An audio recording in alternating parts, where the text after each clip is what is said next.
My name is Kalpana Wilson, and on behalf of South Asia Solidarity Group, I'd like to welcome everyone to this webinar on fighting corporate power and fascist governments in India and beyond. And we in South Asia Solidarity Group are really excited to be hosting this panel, which brings together so many inspiring figures representing the left and people's movements across the world. And we're coming together today at a moment of crisis globally. The terrible effects of the pandemic intensifying and exposing inequalities, and a whole range of far-right and openly fascist governments across the world, which are shamelessly promoting the interests of corporate capital in the face of this. But it's also a moment when we can see some powerful sparks of hope and optimism in the struggles going on against these forces. And this is reflected in what we wanted to be the focus of this event, which is on sharing and reflecting on left strategies for fighting corporate power and fascist governments. In the US, of course, we've seen the departure of Trump, which could not have happened without the concerted movements and the grassroots organizing which have been seen in the last 5 years.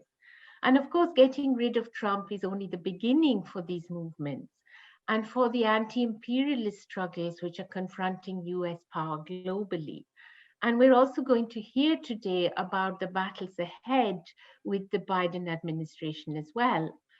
I think we all know there's a reason why that Bernie meme has gone viral all over the world. And meanwhile, in Bolivia, we have seen the inspiring return of the movement for socialism to power in the recent elections, in the face of violent, anti-democratic and racist maneuvers of the US-backed far right. And here too, it has been about people's movements challenging corporate power and neoliberal privatization, as we're going to hear. Now, we're holding this meeting on the eve of India's Republic Day, which is just a couple of days away now on the 26th of January. And as many people will know already, this is an extraordinary Republic Day, because while Narendra Modi's fascist regime is preparing to preside over the Republic Day parade as a hyper-nationalist display of military hardware, at the same time, a massive and powerful farmers' movement is at the doorstep of the capital, challenging the government and challenging the kind of corporate power which underpins it. So in fact, Modi's parade will be overshadowed by a massive farmers' tractor rally around Delhi, encircling it with up to 1 million people expecting to take part. And preparations are going on all over the country for this. And we're going to be hearing about this movement and how it's developed in a moment from the ground level. Now, this moment we're in India is the culmination of 12 months during which the Hindu supremacist Modi government has enacted laws to potentially disenfranchise Muslims, setting the scene for ethnic cleansing. It's locked up dissenters and activists, framing them under draconian colonial era laws. It's implemented widespread privatization, sold public utilities, handed over vast tracts of agricultural land to mining corporates, and now it's put in place a wholesale corporate takeover of agriculture, from sale to storage to pricing of farm produce. Now, at every point on every one of these issues, the government has been challenged by movements of resistance, from the anti-CAA movement, which was going on this time last year, with Muslim women occupying Shaheen Bagh at the heart of it, to today's incredibly vibrant and powerful farmers' movement. Now, the three farm bills, as we're going to be hearing, which the farmers' protests are opposing, will not only destroy the livelihoods of India's farmers and agricultural workers, it's also set to destroy India's ability to feed itself, its self-sufficiency in food grains production. So the Indian billionaire capitalists Adani and Ambani, of course, stand to benefit enormously, as they do from everything which Modi does. We know how the revoking of Kashmir's autonomy in 2019 and the legal changes which have followed have opened up Kashmir's land and resources to corporate plunder, for example. But it's also important to realize that the farm bills will not only enrich Indian corporates. This is also about a new phase of imperialism globally, where Indian farmers will be forced to produce for global agribusiness, and India will become a dumping ground for expensive food grains produced in the global north. It's no surprise then that, for example, Israeli agribusiness corporation Netafim, which profits from Israel's illegal settlements, is already heavily involved in BJP-ruled Karnataka. Now, these months of mass protests and repression in India have also witnessed a remarkable resurgence of the left. First in the elections in November in the state of Bihar, which we're going to be hearing about from Kavitha Krishnan when she speaks, and more recently in the ongoing and potentially transformative farmers' protests. But without further ado, I want to introduce now our first speaker. NAVKIRAN Natt is a youth activist and an emerging filmmaker. Born and brought up in Punjab, she's a qualified dentist, but since the beginning of the farmers' protests in India more than 2 months ago, she's been based at the Tikri border, where thousands of farmers have gathered at the borders of Delhi in the winter cold. She's one of the founders of the farmers' newspaper, The Trolley Times, and she played a central role in setting up the Shahid Bhagat Singh Library at the sites of the protests. So we're really delighted to have her with us. She's just come away from the site in order to join this call. So please welcome NAVKIRAN. Thank you so much, Kalpana, for this detailed introduction and also for providing this platform. Thank you, all of you. I have few points on which I'm gonna talk. So I'll start by introducing the key issues of the movement and how these protests developed. So the ongoing farmers' protest in India is being hailed as the biggest ever people's protest in the history of the world. And the protest has attracted eyeballs all from all over the world. And I think that's also a reason why we are sitting here today. And it also rekindled the hope for a mass movement to bring about progressive changes in India. In the last decade, Indians have witnessed many mass movements across the country, but none of this scale. And like Kalpana mentioned, few of those. The farmers' movement began in the state of Punjab in June. In June 2020, I mean, during the pandemic, during the lockdown due to COVID-19, when the Modi-led BJP government unconstitutionally passed 3 farm laws in the after protesting for almost 4-5 months, when they didn't get heard, on November 26th, 2020, farmers from Punjab and the adjoining state of Haryana, they started marching towards the national capital of Delhi.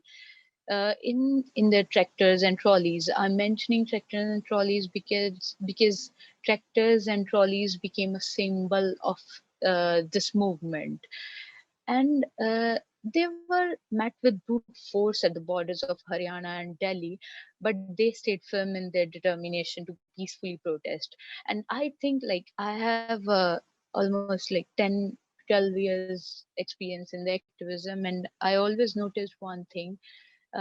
Government always tag the protesters that they destroyed the public property, and I think this was the first time when government openly destroyed the public property just to stop the marching farmers. So they blocked the national highways. I mean, like dig up the national highways. And November 26 was also the day when there was an all India workers strike, which was a huge success. So this day marked the historic unity of workers and peasants against the regressive labor laws and three farm bills, because in June 2020, BJP government also passed labor laws, three new labor laws, which are diluting the whole the earlier labor laws, for which like uh, the workers unions across world fought for years. So in the guise of COVID-19, they also diluted those farm laws. So the region of Punjab and Haryana was once the center of the Green Revolution. I mean, in 1960s, that was a period when agriculture was dealt on industrial scale to increase the agrarian production to meet country's need. But later, there has been in distress due to the long-term consequences of the Green Revolution and government's neoliberal policies and the poor governance. Yet agriculture remains the biggest employer, accommodating almost 60% of the labor force and accounting for nearly 18% of India's GDP. But the grain crisis in India has deepened by time, leading to a long era of farmer suicides in different states of the country. The pandemic has added more to it, like by hitting the poorest of the poor, and agricultural labor and the small farmers are part of that. So therefore, these newly proposed farm laws have threatened whatever little semblance of survival that agriculture has been providing to the farmers, or we can say the small landholders. So in this background, the farmers have hit the roads for still an uncertain time. Like few people are considering 26th as a decisive date, but we know that it's still it will go longer. This movement can look sudden to few, but momentum has been building up with similar but smaller scale protests in the last few years. Like in 2017, we witnessed a farmers' movement in Rajasthan. Then in 2018, it was in Madhya Pradesh and Tamil Nadu, and in 2019, it was in Maharashtra. I mean, different states of the country. This time, the protest started in Punjab and spread across the country. At the moment, the farmers of Punjab, Haryana, Uttarakhand, Uttar Pradesh, Bihar, Rajasthan, Gujarat, Madhya Pradesh, and Maharashtra are protesting in huge numbers, while the rest of the states are also gearing up towards it, or they are protesting sitting at their own place, because we do have limitations in traveling due to pandemic, and the way travel has changed after this pandemic. So the three farm laws promulgated by the central government, uh, against against which we are protesting, or the this huge movement is protesting. So the first is the Essential Commodities Amendment or Ordinance 2020, which lifts the restrictions on holding essential commodities like cereals, pulses, potatoes, onions, edible oil seeds, and oils. Another is the Farmers Produce Trade and Commerce Ordinance 2020, which lifts the restrictions on trading farmers' produce beyond the physical premises of agriculture produce market committee markets. Uh, in local language, we call it mandis. It prohibits state governments from levying any market fee, cess, or levy outside APMC areas or outside mandis. Third one is the Farmers Empowerment and Protection Agreement of Price Assurance and Farm Services Act 2020, which introduces a framework for contract farming based on contracts between farmers and corporations. It doesn't provide any mechanism for fixing prices or produce.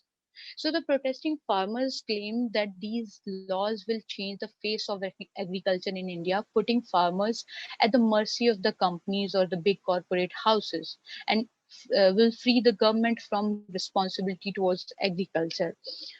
The laws amount to company raj in farming that will affect farmers in such drastic ways were passed hurriedly during COVID-19 without a physical vote in parliament and without any consultation with any of the farmer organizations. The government found opportunity in calamity, as the PM said, and took advantage of COVID-19 to subvert democracy and impose anti-farmer laws, and farmers dismantle the existing framework of minimum support price and APMCs, which is mandis, and allow the companies to hold essential commodities and thus monopolize and control markets. Farmers have been agitating to demand guaranteed MSP, minimum support price, at 1.5 things the input cost. Government procurement of produce and expansion and improvement of the APMC system or the mandis. Instead, the government is abdicating its responsibility for paying MSP and the procuring farmers' produce and paving the way for the demise of the mandis, weakening India's federal structure by preventing state governments from protecting farmers will eventually end up evicting farmers from their land and will make them literal slaves of the agribusiness companies. So, I mean, this is the whole situation against which farmers are protesting, or the issues against which farmers are protesting. And I also somewhere touched how these protests developed. And another thing is this particular movement got attention globally, or even like within India in other states when these farmers reached on the borders of Delhi. So although I mean this movement is going on from last like 5-6 months now, but we are still conceding this is like 2 months old. We are gonna complete 2 months day after tomorrow on 26th, which is also our Republic Day here in India.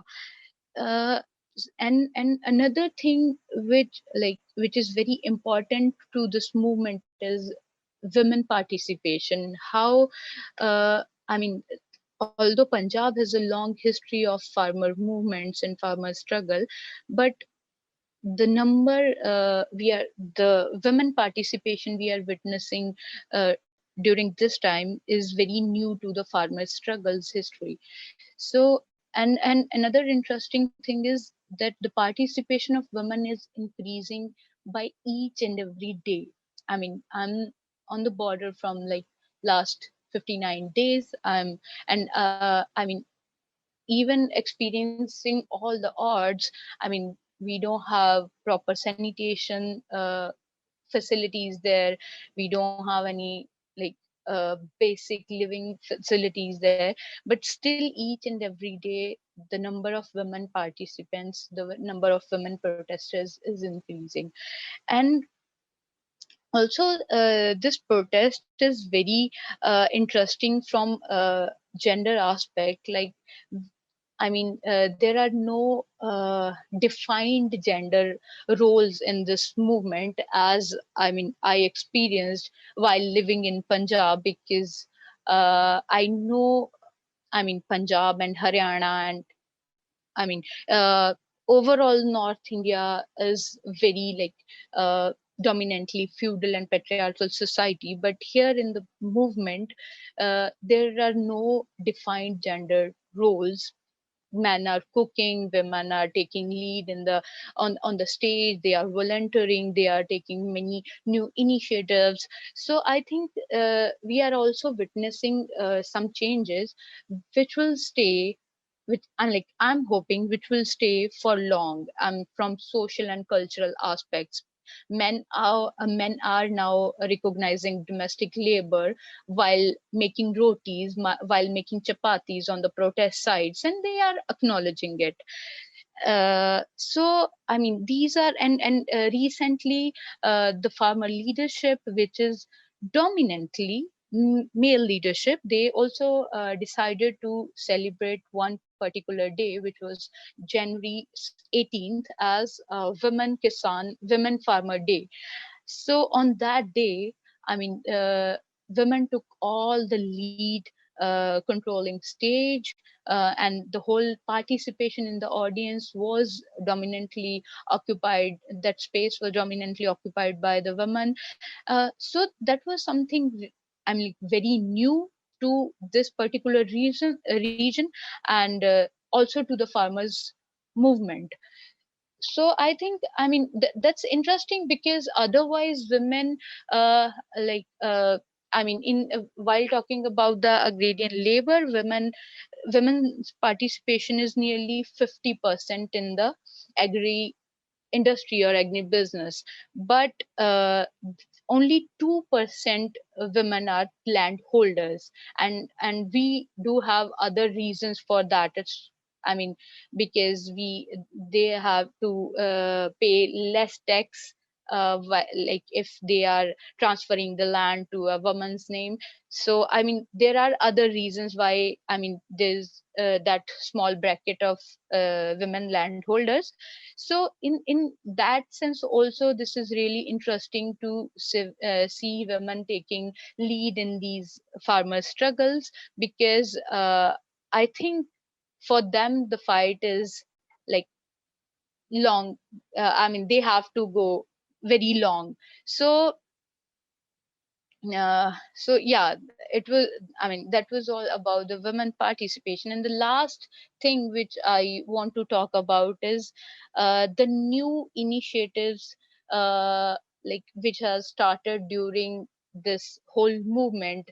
Like we came up with an idea of trolley times, which is a newsletter, which is a bi-weekly newsletter.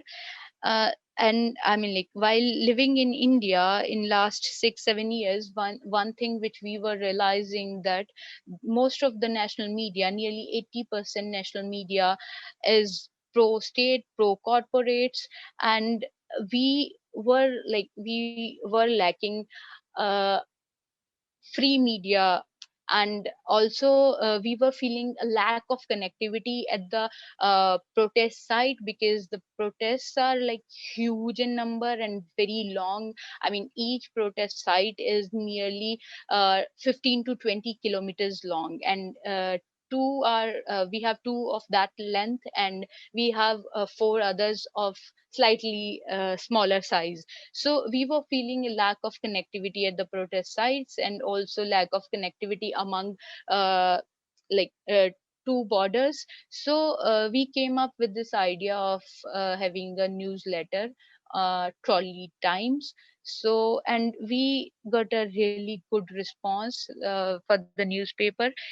And that idea of free media, or the idea of people's media, has stuck with people. So I think that's something very new to this movement. And I mean, like, young people came up with many other ideas. Like now we have nearly 30 libraries in the protest, protest sites, in the different protest sites. The idea of the library was also to educate the young generation who is participating in these protests for the very first time.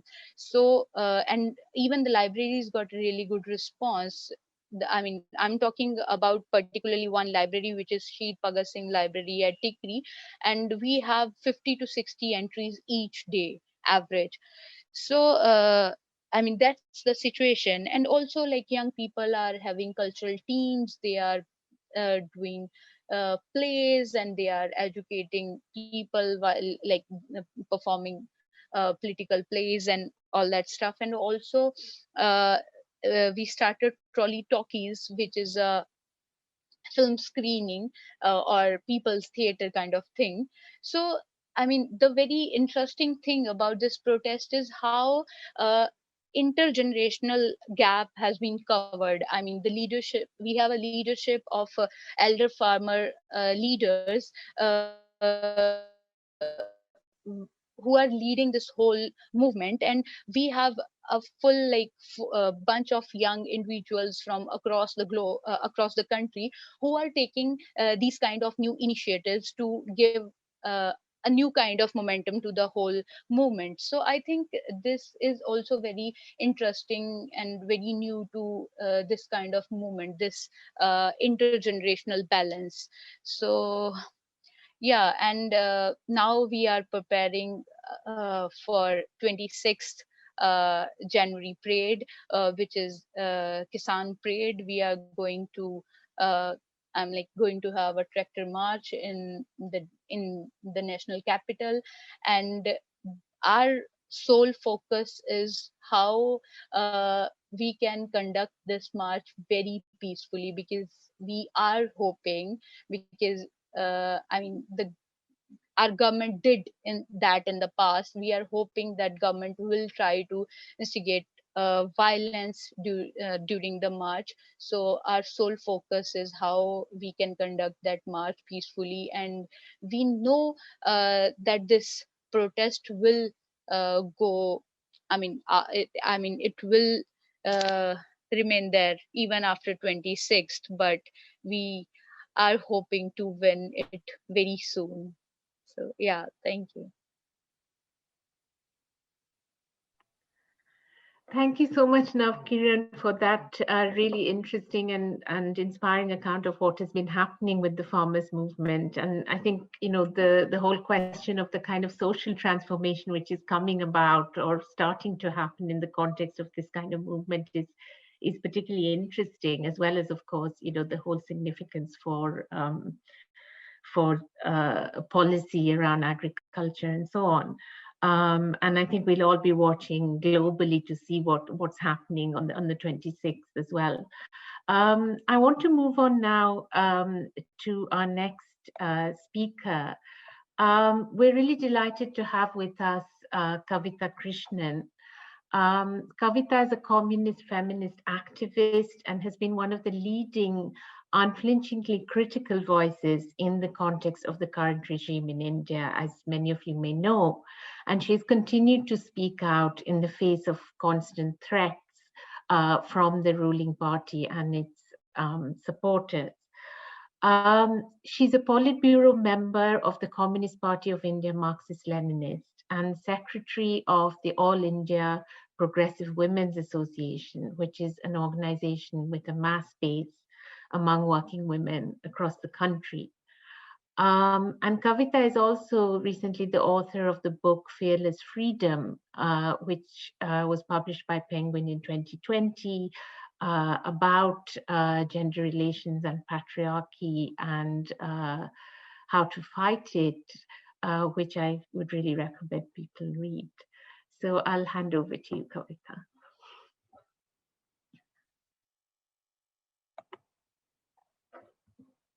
You're muted, so. Sorry. Yeah. Thank you, Kalpana. And I'm so happy to be on this panel and to meet activists this way, although we are not able to meet physically. So I'll get right down to it. I think in the very excellent introduction that Kalpana did for this panel, she already laid out a lot of the ground, which I then don't have to cover again.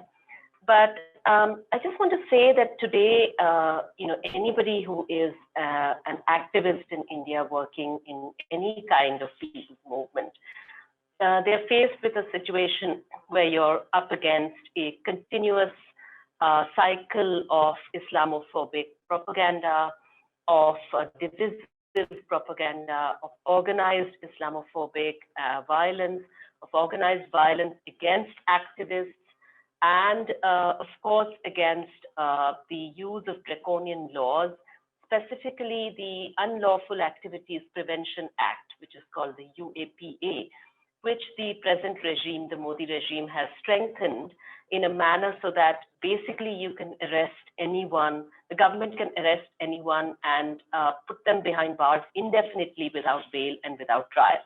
So you have feminist activists who are behind bars in this way, in prison for the past 3 years without bail, without trial. So I just want to put that front and center because I also want to just quickly remind that the kind of legal infrastructure which this government is also putting in place includes laws that basically make Muslims second-class citizens. They try to strip Muslim minorities of citizenship. They are trying to outlaw interfaith marriages, and of course, to strengthen laws that basically make it easier for people to harass interfaith, intercaste couples, as well as Muslim dairy farmers, and so on. So it's a situation where this kind of violence, where activists are branded as Western influenced and people who are essentially not rooted in India, and where Islamophobia is presented as patriotism and nationalism, is something which we are all up against in India here. And how do you respond to that? So when we're talking, and also when you talk about corporate power, I think that the differentiation between political power and corporate power is just almost non-existent here in India, because as is well documented, the rise of someone like Adani as a corporation has mirrored the rise of Modi politically. And you have Adani, Ambani directly benefiting from policies that the government is pushing through.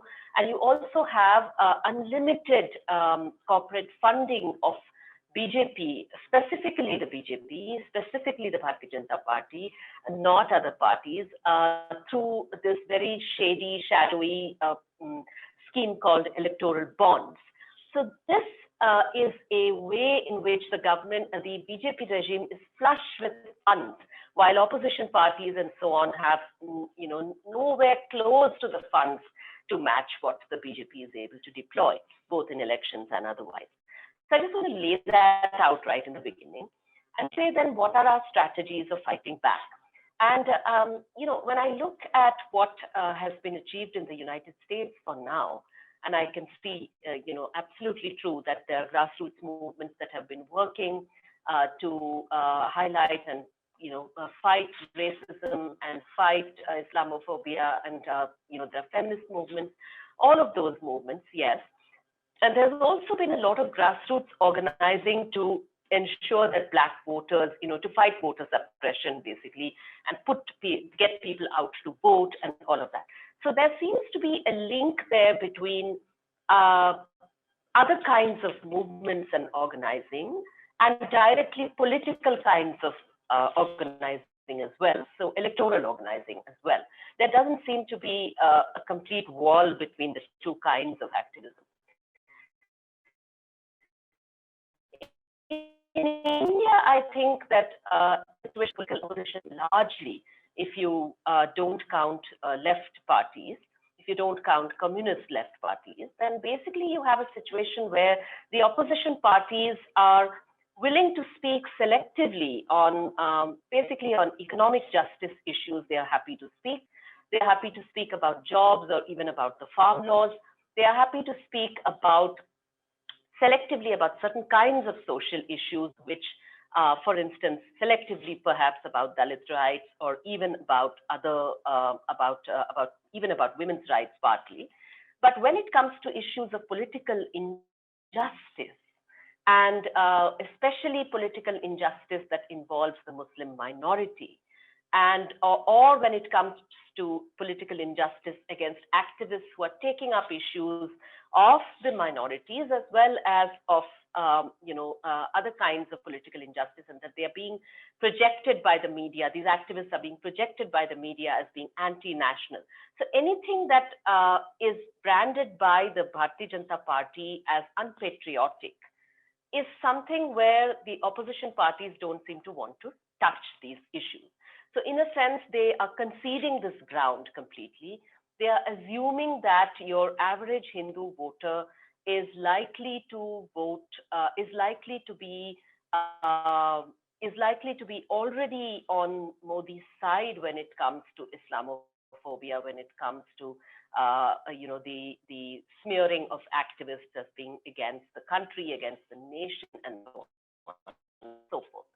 And I feel that there lies a very big mistake, because I think that, of course, in our experience, and that's where I want to share the experience of my own party in the state of Bihar, in the Bihar elections that Kalpana just mentioned. I just wanted to mention that in Bihar, well, of course, the election, the government has been formed by the coalition led by the Bharatiya Janata Party. But this was an election in which it was assumed in the beginning that no other party could win, that the BJP-led coalition was bound to win. There was no political commentator that had, before the election campaign began, had even budgeted for the possibility that the opposition could even put up a fight.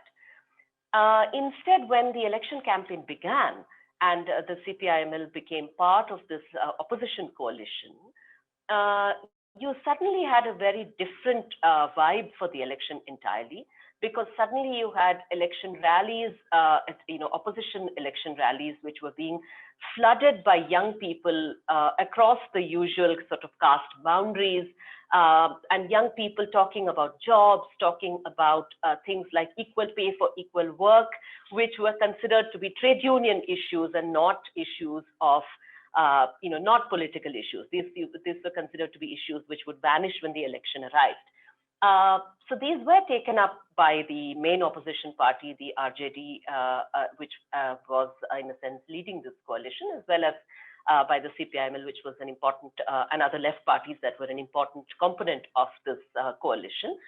And so this, and there was this talk about economic justice. There was also talk about social justice in terms of reservations and for the oppressed, the backward castes and so on. But I think that even there, I think that the other parties, apart from our own party and apart from the left parties, especially the CPIML, I think the other parties were basically quite reluctant to mention issues of political injustice, especially those against especially the arrests of young activists and Muslim activists and feminist activists and so on, who were active in this equal citizenship struggle against this citizenship amendment law.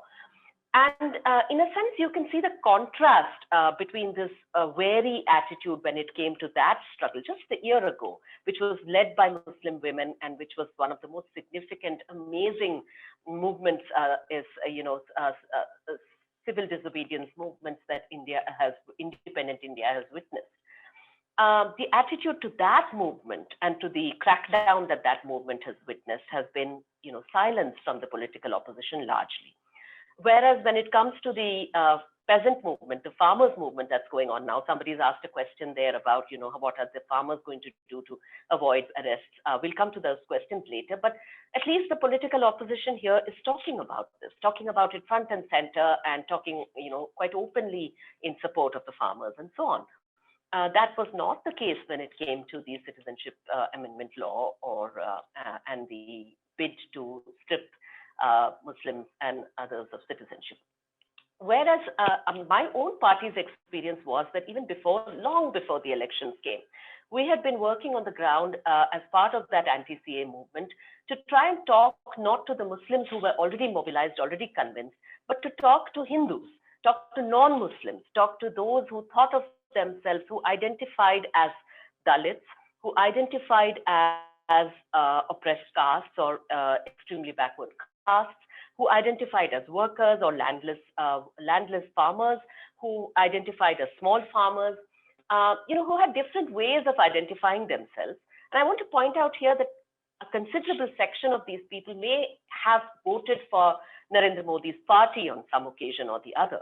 Many of them were migrant worker families that had suffered terribly in the sudden lockdown that the Modi regime announced, which had forced migrant workers to walk back home, hundreds of kilometers. We spoke to these people, assuming that a large number of them may be indifferent to the idea of Islamophobia. They may be unable to, unwilling to identify it, indifferent to it, indifferent to recognizing how the CAA would affect Muslims, but that they were not rejoicing in the fact that Muslims were about to be stripped of citizenship. There is a distinction that these were people who may have voted for Narendra Modi's party, but may not have voted on Islamophobic grounds. that they may not be identifying themselves as Muslim-hating Hindus, even if they were observant Hindus and even if they were somewhat indifferent to issues of communalism. So we went and spoke to them about what these laws would mean, not only to Muslims. We would point out what it would mean to Muslims, and then we would also point out what it would mean to their own lives, how it's connected to their ability, how this whole regime of allowing the state to define whether you're a citizen or not, putting your citizenship at the mercy of the state, meant that your right as a citizen to fight back on any other issue that you think is important, your right as a voter to elect a government is turned upside down and becomes the right of the government to select the voter, and how that affects women, how that has affected women in the state of Assam, how that has affected all kinds of communities in the state of Assam. This was hard work. This was very difficult work because in a way you did not have a ready-made audience. And, I just want to point out, to one specific instance. I think I can take a few more minutes, Kalpana. So the CPIML showing in Bihar was discussed all over the country because people said, oh, we had a strike rate which was higher than that of almost any other party that was contesting that election. So we contested 19 seats and won 12 of them, and performed extremely well on several other of the seats that we did not win. And we narrowly lost a couple of seats also. And people were saying, oh, and clearly the CPIML's presence in the coalition had also helped the larger alliance win seats in certain regions of Bihar where the CPIML is stronger. Also in certain regions, such as Western Champaran, these were regions where the alliance in general performed very badly. That region in particular, the only seat that the alliance won was a CPIML seat. And I particularly want to talk about that seat because that was one of the places where I had gone as part of this campaign to explain these CAA and PRNRC to people. And there was supposed to be a rally there, and our comrade who later became the candidate from that area had thought that there would be around 3,000 people. Instead, there were about 500. So he was clearly disappointed and very worried, and basically saying, well, people said they would turn up, but they didn't. And he had specifically tried to mobilize Hindus, mobilize non-Muslims. So I realized that there's this audience, largely women, largely non-Muslim. And I took my time and spoke to them for about an hour, talked to them about what issues they are facing and how these laws affect them. And then we moved on. And the next day, this comrade called me back to say that our tiny meeting had become the talk of the town. Somebody had made a CD pen drive kind of copy of my speech and was sucking it. And there were several non-Muslims in the marketplace, traders, shopkeepers, and so on, who were saying this is the first time that we have understood what these laws are about to do. And we don't support what they're about to do to Muslims, and we don't support what they're about to do to democracy in general. And I think that kind of activism that we did, that groundwork where we didn't try to duck these issues. And in the elections also, we spoke openly. Every election meeting of the CPIML addressed the issues of the unlawful arrests of people under this draconian law, addressed the issues of Islamophobia, addressed what is happening in Kashmir. Likewise, when when Article 370 was abrogated and Kashmir was caged, I was one of those who was among the first people to visit Kashmir from Delhi. And, the account of my visit, as well as we took the time and trouble to try and sit down with people in these same Bihar villages that would later become voters in an election, to try and talk to them about what was happening in Kashmir, not allow the BJP to have a free rein in talking about these things. So I just end by saying that in my feeling, of course, there are others who will talk about what's happening in other countries. But in my feeling, if it is something like Brexit, for instance, instead of assuming that your average your average white working class voter or whoever it is likely to be pro-Brexit, and therefore we can't talk really about that the mainstream political left should not talk, a political opposition shouldn't begin to really talk to them about how this is xenophobic and racist. I think that would, and likewise in India, what a lot of the parties are doing, I think that's a mistake. And that to do so is not just morally right, but politically rewarding, because it sort of vaccinates against the general virus of Islamophobia. And it also gives a much more solid ground for progressive politics, taking up economic justice issues, as well as social and political justice issues equally strongly. And it gives you a much more solid ground than a sort of shifting, pragmatic sand that you are often advised is a better ground to fight the fascists on. So I'll end by saying that I feel from the small experience, I'm not trying to, I don't think that 12 seats is, I'm not trying to make it a bigger achievement than it was. But I do think that a lot of people are recognizing that the CPIML would have done a lot better had we got much more seats. The opposition could have won that election had the left got more seats. I think, therefore, that it's time to think about what strategies we should adopt. And front and center in that has to be that we take the bull by the horns. We do talk about interfaith marriage. We don't assume that, oh, there is an media survey that is telling you that 2/3, that most Indians are supporting laws outlawing interfaith and intercaste marriage, and so we shouldn't talk about these things. No, you should talk about it, because part of, it's only that your survival, in a sense, and the strength of your movement against fascism relies on your faith in the ability to democratize communities and make, democratize movements and democratize thinking in general. If you're going to assume that everybody is actually going to be bigoted on issues concerning bigotry, then you can't really fight that struggle, is what I feel. So I'll just stop there. Thank you so much, Kavitha. That was really very inspiring and important to hear about the whole experience in Bihar and beyond, which the CPIML has been having. And I think, very, very clear parallels, as you said, with, some of the discussions which we're having here in Britain, and this whole notion about, the so-called white working class and so on, and how to kind of, build a genuine opposition and so on. So we've had a message from Jeremy Corbyn that he's running late, but he's on his way. He's hoping to be here by 3 at the latest, and he apologizes for that. In the meantime, we're going to move on to our next speaker. We're really happy to have with us AMANCAY COLQUE. AMANCAY is an activist from La Paz, Bolivia, and she's based in London. She is going to be talking about, of course, the recent elections, but also about the movement which first inspired her to join Bolivian politics, which was the water wars, the movement against the privatization of the municipal water supply in Cochabamba at the beginning of the 21st century.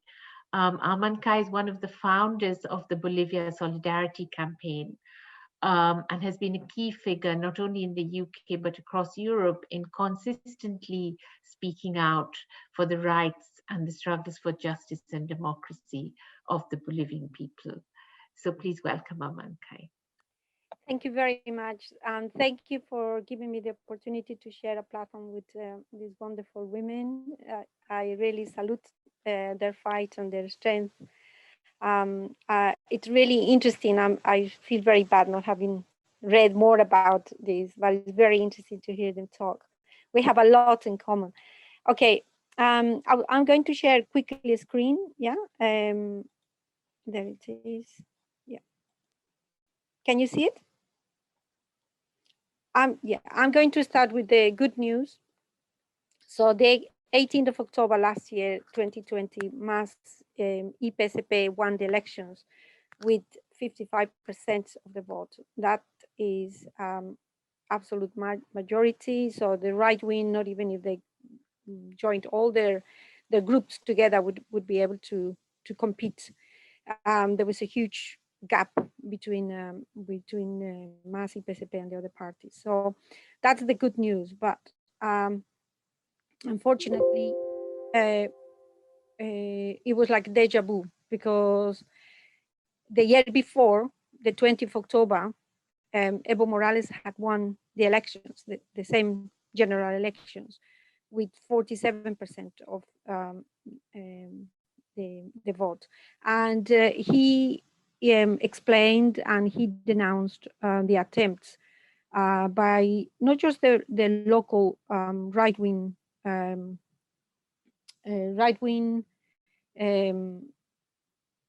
Bolivian elements, but international, like US interests and European interests that invested in organizing a campaign against Evo Morales and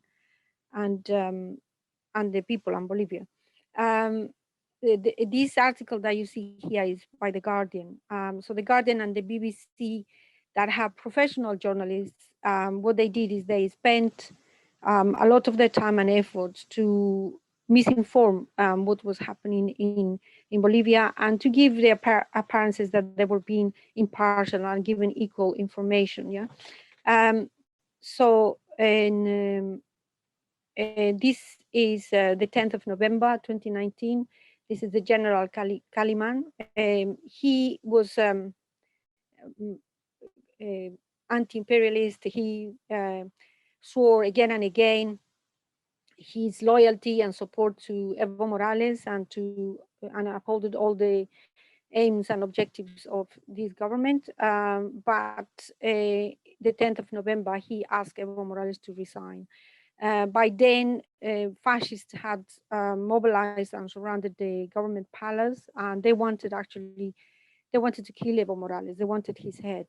They had basically why do they hate him? Why they hate Evo Morales so much? Well, Evo Morales in 13 years and 9 months had accomplished what no other president ever had accomplished in Bolivia. He, with no doubt, is and was the best president Bolivia had. He was 38 years as a cocalero leader, so a peasant leader.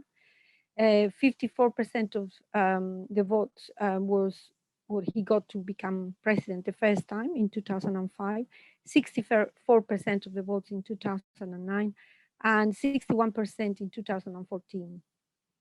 So why they hated him so much? Well, among other things, because Bolivia is economically, in terms of economy, Bolivia is not a strong country. It's a big country, over 1 million square kilometers, but and very rich in natural resources. But in regards to ideas, and in regards to forwarding the demands of the people, the original population, Evo Morales was ahead. So he was faithful to his base. He was faithful to the grassroots that elected him and that he came from.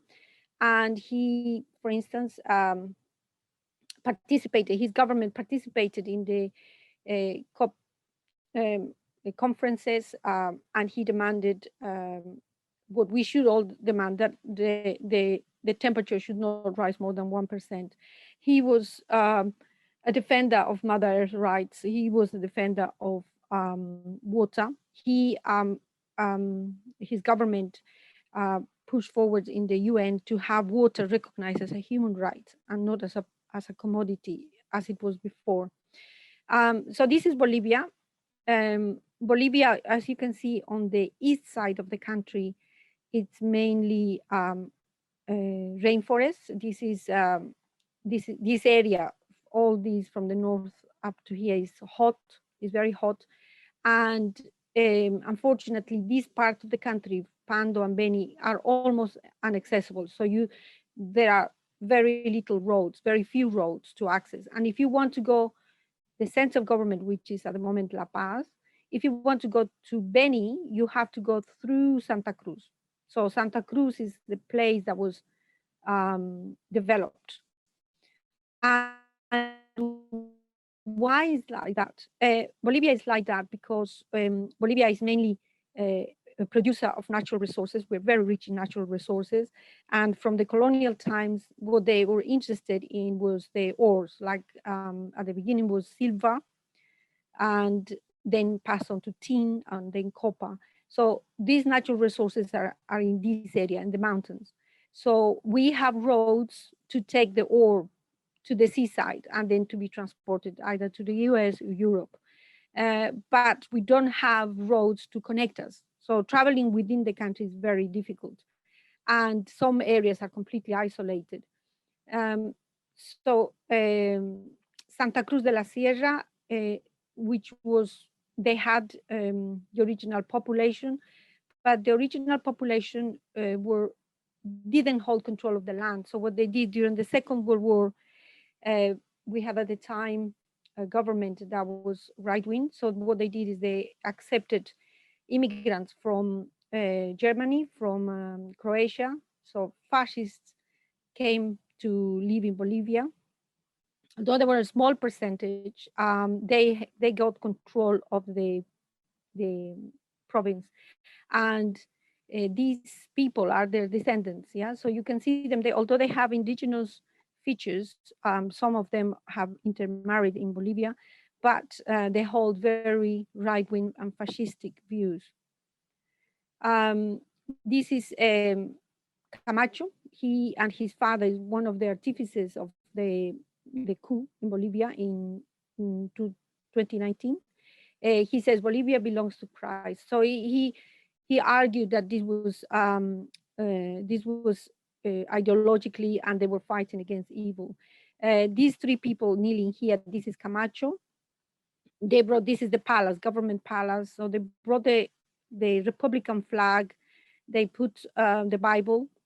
And this man that's here on the right, he was in jail because he produced a whole fake news to defame Evo Morales, and he was tried and went to jail.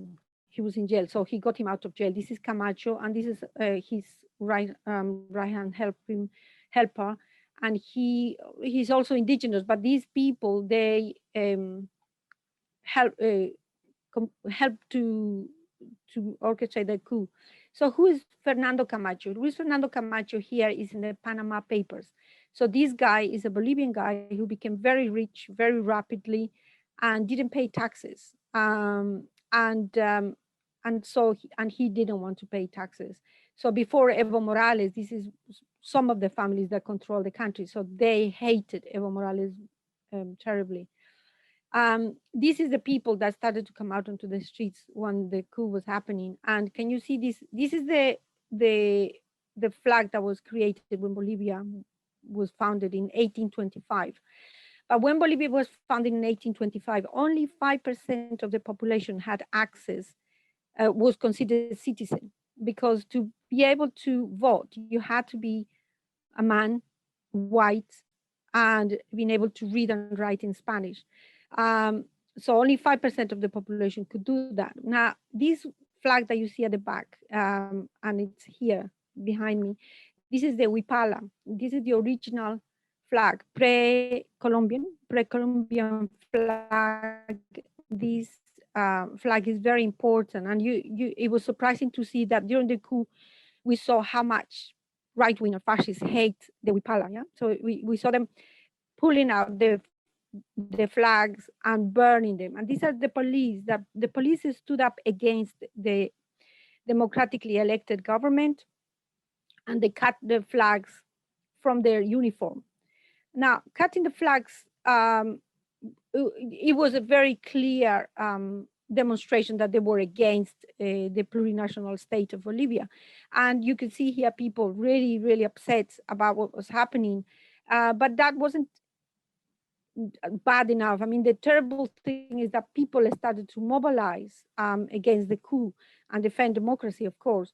And what they did is they used a woman, because Evo Morales, you see, in his government, women were recognized. So what they did is they used a woman to become the president. So although I don't think she took the decisions, but she was there up front. She was the face of the coup. And things that she did, as for instance, give immunity to the military and police. So if they killed anybody, they weren't going to be accountable. Yeah, and this is why you see her here, very happy becoming president of Bolivia. And while in the news they were saying, "Oh yeah, she's a natural, following procedure." No, this is anti-constitutional. What she was doing and what they did at that time was anti-constitutional. It's not in the constitution. And the result of these immunities were two massacres. The 15th of November, it is in Sacaba, Guayani. This massacre was awful because people were unarmed and they were just marching, and they came with military weapons and they started shooting on the people. And this is in Sencata, this is in La Paz, the 19th of November. So 4 days later, these people were blockading the roads. They didn't allow trucks with petrol to get out of their garage. And so the military came and they started killing people. And I mean, there was absolutely mayhem and desperation. And when you turn to the mass media, I'm not talking about Bolivian media, because all the Bolivian media is right-wing and run fake news and racist views, and they push all their agenda. I'm talking about more respectable newspapers around the world. I'm talking about the Guardian, the BBC. What did they say? What did they say at the time? They tried to make give a reasonable background, even some of them going as far as saying that Evo Morales was wrong, that he shouldn't have been re-elected, forgetting that in this country and in most of Europe, there is no limit on how much a person can be elected. There's no limit of service. Okay, why Bolivia? Well, natural resources. We are very rich in natural resources. Mining, we are a mining country for excellence. So although the miners were a small group, they were always very radical in Bolivia. So as a result, in 1952, we had the most radical revolution in the continent. And this is, there are two revolutions that were very radical in the world. The first one is Russia in 1917, and the second one is Bolivia in 1952. So a small group of people managed to defeat the army.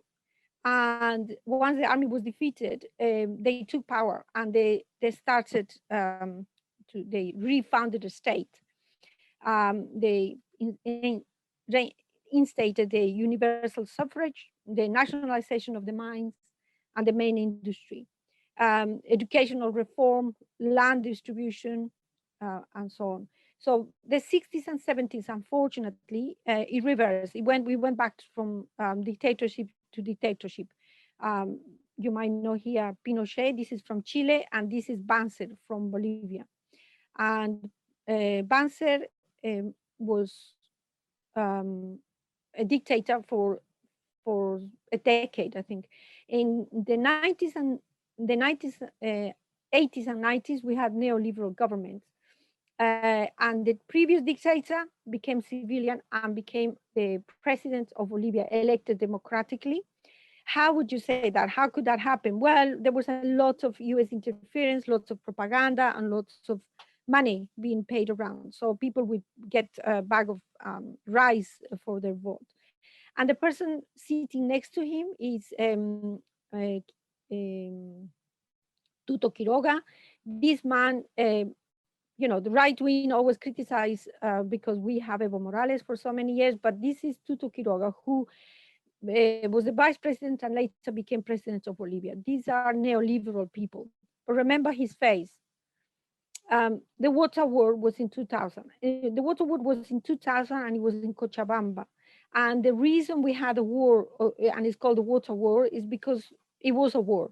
The army was mobilized against the people, and although only one person died, there were many wounded. And Cochabamba is not a big city is at the time probably had like 200,000 people, and 200,000 people were mobilized. So they had to bring police and soldiers and the army from all the areas. What they had done is they basically privatized all water, underground, and the rain included, and gave it to a very nice Bolivian name, Aguas del Tunari. Now, Aguas del Tunari really behind was Bechtel. I don't know if you know, but Bechtel is a big multinational that was in charge of Iraq, rebuilding Iraq. So this big multinational really owned the water in Cochabamba. But as I said, 200,000 people, which were the whole population of Cochabamba, mobilized against this privatization. And the significant thing was that for the first time, the peasants, people from the countryside, people from the city, middle class, students, people that sell in the market, all sorts of people that consider themselves maybe middle class, they came together, they united, and they were so strong, and that reversed the privatization. And this right-wing government had to recognize and renationalize the water company. The next elections, this was Goni, Sanchez de Lozada, and Carlos Mesa. Now remember this guy, Carlos Mesa's face. They became president. Goni became president. And then we had a massacre in February, and in 2003, and in October, we had another massacre in 2003, where the same place, Sencata. This is 2003, and this is the reason why this Goni Sanchez de Lozada had to leave the country, because people were so angry, they were going to lynch him. So he fled the country, but he took a lot of money and he burned many documents. So that's 2003, and he took the army to the streets. He became his vice president, Carlos Mesa, and he is responsible also for a lot of corruption and corrupt acts and so on.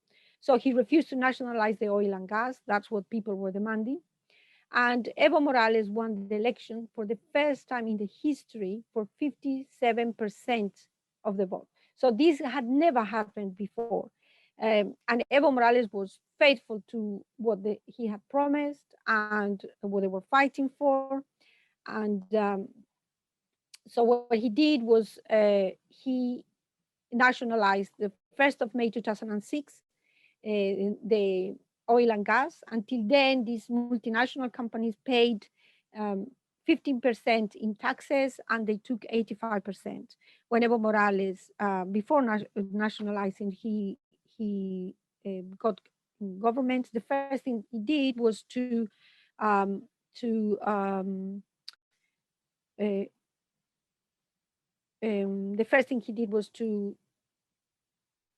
nationalize and change this. So these companies had to pay 85%, and we would keep 18%. So subsidies were paid to elderly people and children. And we had a new constitution that recognized 36 nationalities, and a new state was founded, the plurinational state of Bolivia. And it rejected genetically modified seeds and limited land ownership. And also the Huipala flag was incorporated, which is a flag that represents all nationalities, saying that we're all different but equal. Yeah. Women's role in politics was recognized. So this is in 2000. This is the percentage, the amount of people, women in government. And in 2019, you can see we have more than 50% of the time of the more than 50%. 53% are women in parliament. This is about child benefit or bono subsidy given to children that go to school. So this helped also children to to go to school and to focus on their studies. So Evo Morales was very popular, as you can see, but that meant that the state needed to get our own money, and that one of the first steps is to industrialize the lithium, which is one of the, Bolivia is the richest lithium owner, and we didn't want to do the same as happened to all our natural resources. We didn't want to just export it raw. So Evo Morales started the industrialization of the lithium, and he founded a place for lithium to become transformed into batteries, and he signed a contract with a company, and then the coup happened.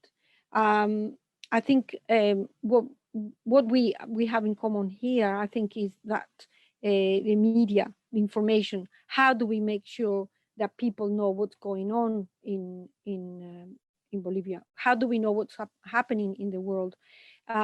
I think it's very important that we develop alternative news, alternative media, and I was very happy to see that the people in India, they have this newsletter, and I think this is wonderful, because that's how we fought back. We had also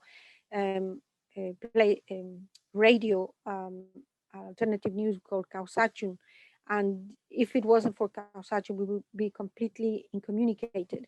We had no way of knowing what was going on in the country. And I think I will stop there. Thank you.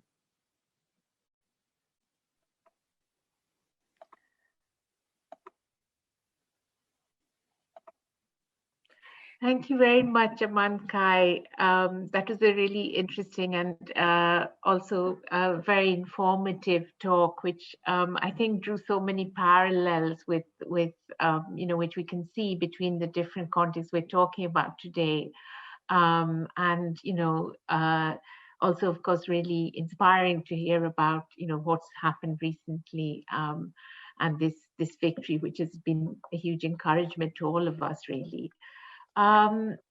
Those of you who've been putting questions, thanks for those. We're going to come on to the Q&A for all the speakers at the end. So do keep those coming. And I'd now like to introduce our next speaker, who we're really delighted to have with us. I'd also like to especially thank her for joining us so early in the morning, because for KSHAMA SAWANT, it's now still only just gone 7 a.m. in the morning. As I'm sure you know, she's an activist, and she's the 3 times elected member of the City Council of Seattle in the US. In 2014, KSHAMA SAWANT became the first socialist to be elected to the City Council since 1877. She's consistently fought for workers' rights and supported grassroots workers' movements, and was instrumental in getting the minimum wage raised to $15.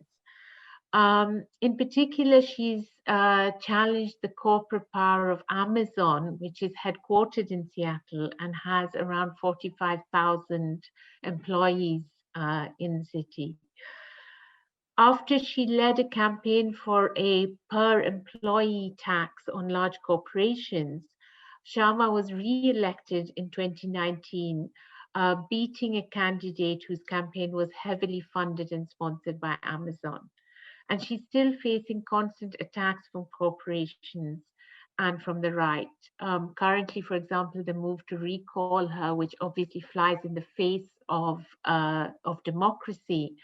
And this petition tellingly cites her participation in the Black Lives Matter protests last year. So I'd like to welcome KSHAMA. Thank you.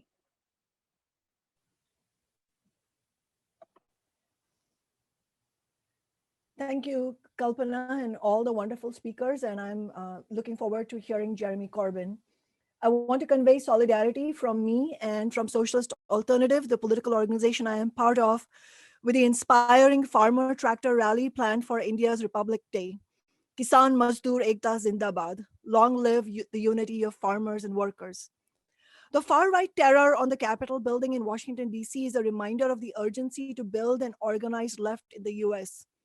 Trump leaving office does not mean that the threat of the far right is neutralized. In fact, far from it.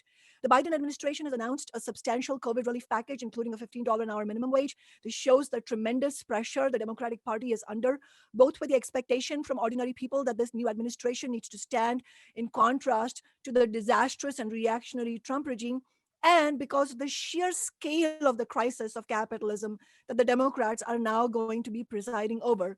But already, as he announced it, Biden, as is characteristic of the Democratic establishment, declared his willingness to compromise with the Republicans. So it is not at all guaranteed yet what exactly will be passed by Congress. For example, the $15 minimum wage will likely face serious opposition from the ruling class. More broadly, we would expect that while certainly needing to carry out a COVID relief package, the Democratic establishment will not use their majorities to actually fight for ordinary people and will fail to resolve the compounded crises facing most of America.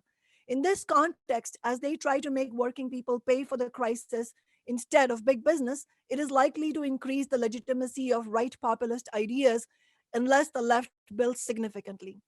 Unlike in past decades, there are now a handful of US Congress members from the Democratic Party who consider themselves socialists or left wing, called the Squad. Over the next 2 years, with the Squad holding the numerical balance of power in the House of Representatives, this means they could choose to withhold support for any pro corporate measures establishment Democrats try to advance. It also means they could choose to force issues like Medicare for all onto the table, issues that have incredible support among the vast majority of Americans, including a majority of Republican voters. To win, they would need to build leverage within the halls of power by helping to build mass demonstrations and direct action to win these demands. We need the left to disentangle from the ideas of lesser evilism and parliamentary arithmetic, which is a permanently defensive posture that results in permanent setback. Left politicians also need to stop supporting corporate tools like Democrat Nancy Pelosi. If the Squad specifically and the United States left more broadly does not begin to base itself on movements and break from the Democratic establishment, there will be no answer to the main question facing us: how to win over the majority of the over 70 million Americans who voted for Donald Trump. The best and only way to stop the far right is to build the left and social movements. This is how we are going to pull millions of ordinary people away from the influence of right populism. The Squad should be calling for mass demonstrations, as well as boldly putting forward a pro-worker program for Medicare for all, comprehensive COVID relief, and a green jobs initiative, all funded by taxing Wall Street and the rich, that can unite the widest sections of the working class. Whether it is Trump or Bolsonaro or Modi, the rise of right populism and reactionary regimes is in no way inevitable, nor is it because, in any sense, the working class prefers the right wing. Kavita's valuable account of the CPI-ML's outreach to ordinary people about the Islamophobic laws of Modi spoke to this. Globally, the masses, especially young people, are frustrated with the political establishment and are searching for a real alternative. If they don't find it on the left, the danger is they will look to the right. The electoral victories of the right-wing Bharatiya Janata Party, the BJP in India, for example, have come after decades of pro-capitalist rule in India, with the pro-corporate Congress Party and other ruling class parties having offered no alternate future for the vast majority of Indians. Modi and the BJP's resurgence in last summer's elections was sandwiched between two historic general strike actions. One in January 2019, in which anger against the Modi regime was a key feature, and the second in January 2020. These two general strikes were the largest labor mobilizations in world history. The opportunity to build a massive workers and youth struggle has undoubtedly been present in India. Similarly, there's a historic opening in the United States to build a fighting left. That was clear from the loud echo that Bernie Sanders received from tens of millions of Americans when he ran calling for a political revolution against the billionaire class.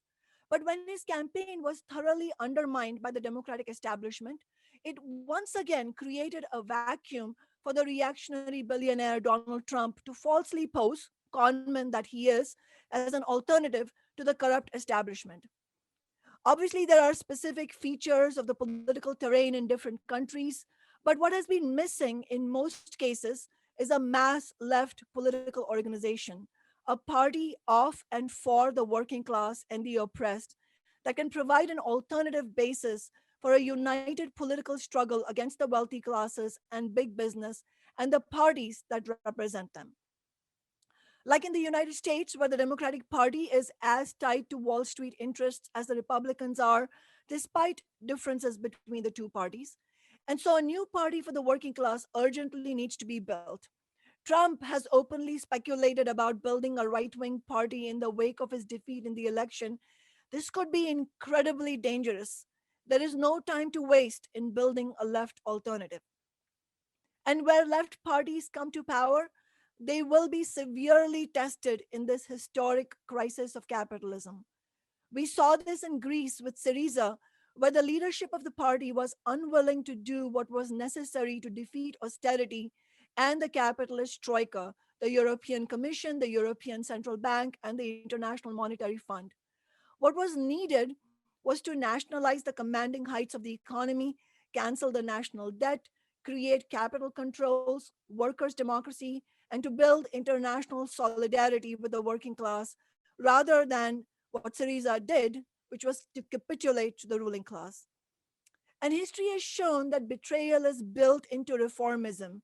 If left parties are not willing to fight for socialism and prepare themselves for a life or death struggle with the working class against the capitalist class, they will capitulate again and again and pave the way for the far right to come to power. Seattle, where Socialist Alternative and our movements have elected a revolutionary socialist to the city council 3 times, offers extremely useful lessons for socialists and for the left, both here in the US but also internationally. We have demonstrated how the seemingly impossible becomes possible when the movement has its own elected fighting office that fearlessly uses a class struggle approach to build movements to win historic victories. We, of course, work with democratic politicians on issues where we agree to fight for working people and always have. But we have shown that this can never mean basing yourself on insider deals or making peace with the establishment and then trying to force working people to accept marginal changes to avoid conflict with the establishment. It cannot mean holding back criticism when democratic politicians sell out working people. Since we first took office, Socialist Alternative and the movements we have helped build and lead have transformed Seattle's political landscape, winning victories like becoming the first major city to pass the $15 an hour minimum wage, the Amazon tax to fund housing and a Green New Deal, and a series of landmark renters' rights victories. Socialist Alternative has used this fighting approach starting from our first campaign itself. It was crucial in all our election campaigns that we clearly named who our opponents are, the Democratic Party establishment and the big business interests they serve. Our success and effectiveness has shown that the rules of respectability politics, rules about not being combative, actually are rules that favor the establishment, and that a bold, unapologetic approach energizes the working class and also clarifies to them what's at stake and why they need to be involved. The primary task of socialist and left election campaigns and elected positions has to be to build mass movements independent of the establishment. Such mass movements are the only factor that can change the ruthless status quo of balance of forces under capitalism. It would have been a complete non-starter for our movements had I decided to avoid open conflict with City Hall Democrats, refused to use my position to relentlessly expose them, and chosen to only take on demands that already had establishment support. An overwhelming number of our movement's victories, starting with the $15 wage, began with only one reliable vote on the council, mine, and ultimately passed unanimously or with supermajority votes under pressure from our fighting council office and movements. The Tax Amazon movement, for example, was launched last January as part of my third term inauguration and organized independently of the city's Democratic politicians, though they were invited to participate, none attended, with mass action conferences that involved hundreds of activists. Despite fierce big business opposition and repeated ploys by city and state Democrats to derail it, the movement won during the height of the Black Lives Matter street protests, primarily on the basis of a viable ballot initiative threat. Again, at the beginning, I was the only reliable vote on the council. As a testament to the enormous support among ordinary people, the Tax Amazon ballot initiative gathered 20,000 signatures at the George Floyd protests in 20 days, ultimately tallying up 30,000 signatures. It was the pressure of those signatures that forced the city council to pass the Amazon tax. Having Socialist Alternative as my own political organization that stands with me, that is accountable to working people and not big business, and that is democratically organized with rank and file membership determining program and strategy together, has been decisive in enabling me to take on the democratic establishment. Having Socialist Alternative as my organization has been the backbone of my ability to build movements that can turn the tables on the Democrats, as well as being able to withstand the daily pressures of conflict and opposition. It is no surprise that big business, the right wing, and the establishment are infuriated with the success of our movements and the example it provides to working people, and have, as Kalpana mentioned, targeted my office with a recall campaign after having failed to defeat our 2019 re-election, even with unprecedented corporate cash. The ruling class wants to make an example of us here in Seattle. They cannot stand the example we're setting of building powerful movements with our office.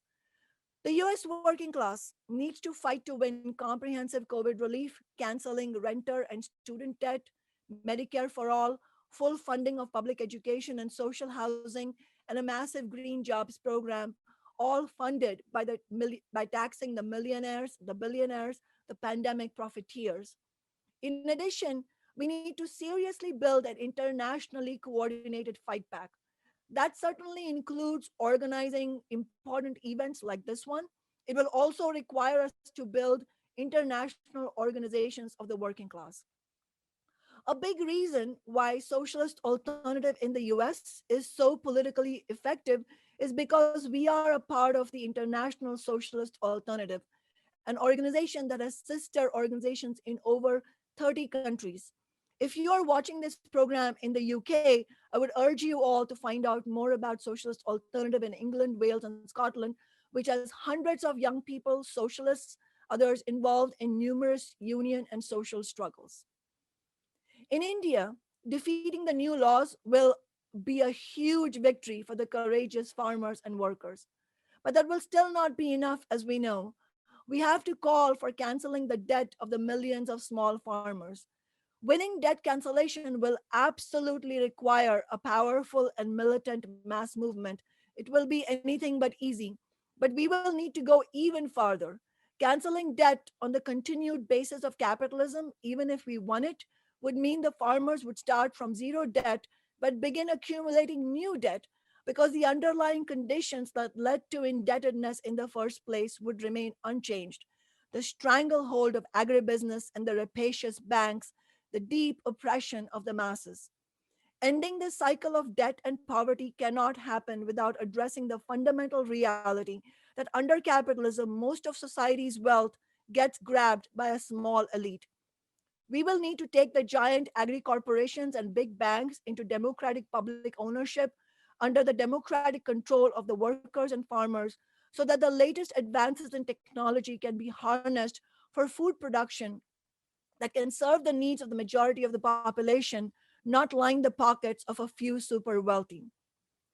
It is becoming increasingly clear that capitalism means misery and hunger for the Indian masses, for the American working class, as well as the masses globally. This system is a system of crises, even without a pandemic, economic depression, or the threat of climate catastrophe, which are all present. Capitalism is unable to take humanity forward. There is a need for a complete end to this system and for a socialist world.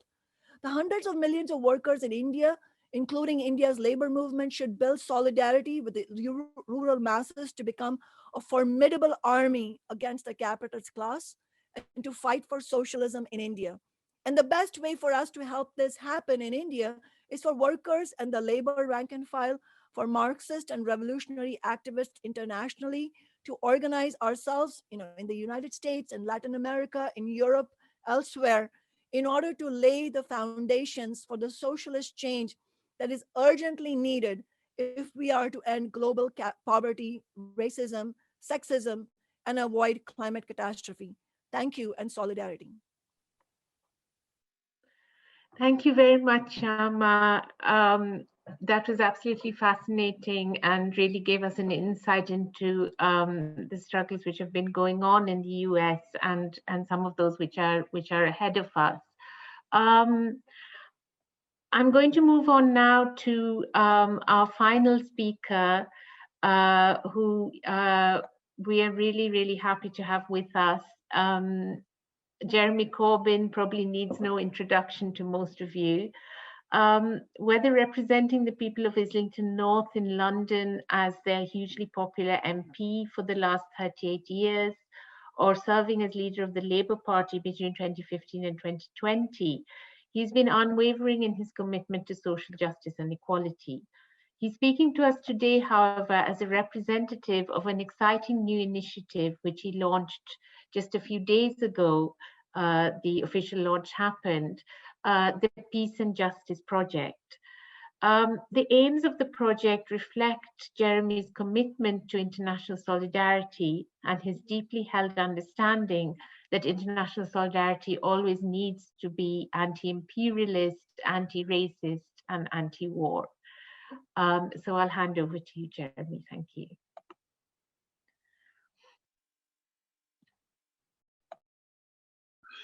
Thank you, Kalpana. Thank you very much, and thank you for inviting me. I've had some logistical problems today, because I should have been on at the beginning of the call. I've only just come on, but I've heard the last two and a half, 3 contributions, and I've been absolutely fascinated by them. First of all, I bring greetings from John McDonnell, who I was speaking to earlier today, who sends his support and recognition, particularly the South Asia Solidarity Campaign.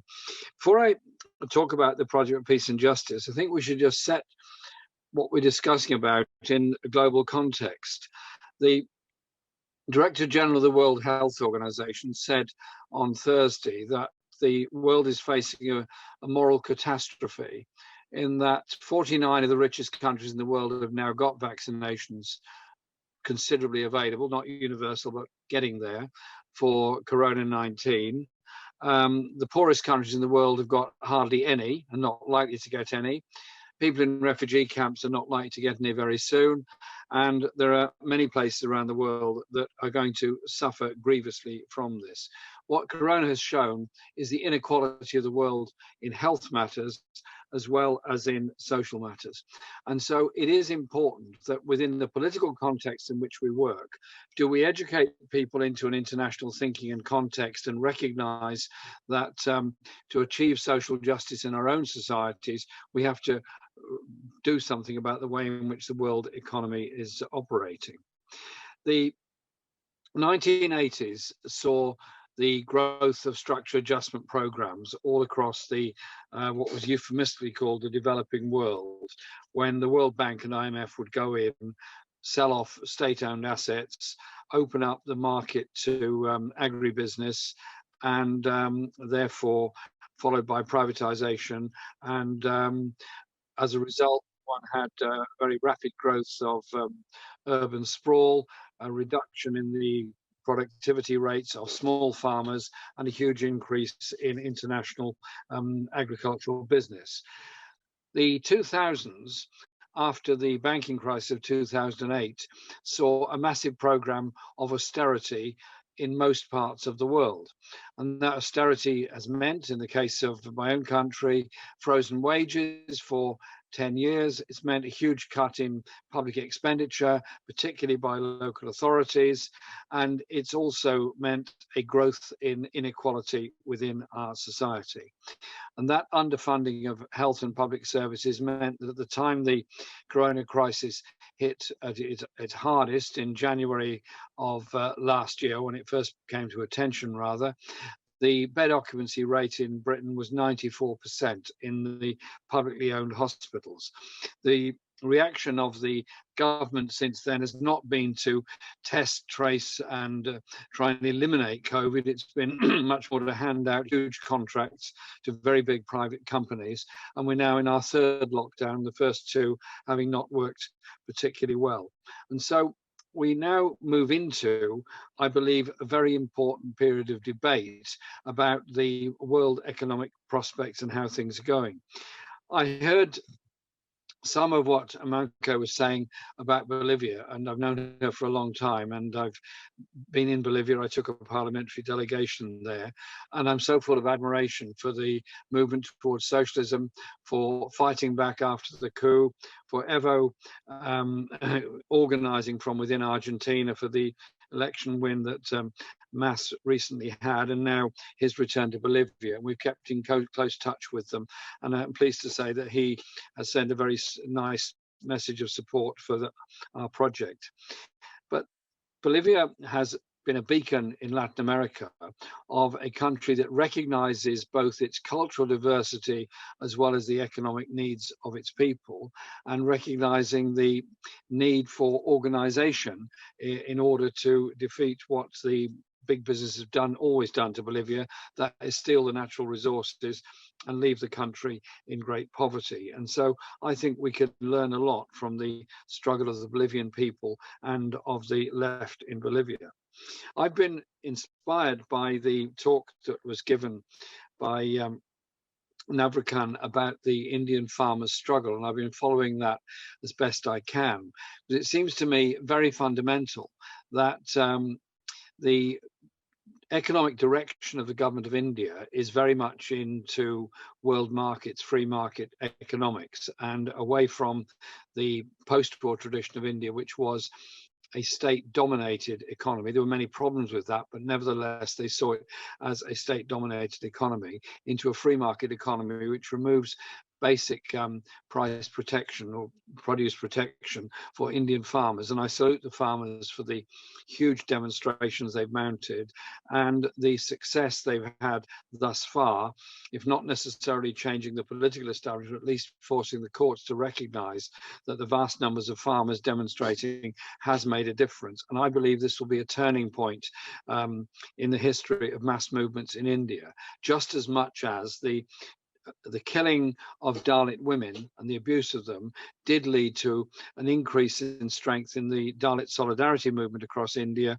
and the recognition of the human rights abuses of the Dalit people. And so I think we have an awful lot that is going on around the world that we need to know about and be able to communicate with each other about, which is where the project comes in.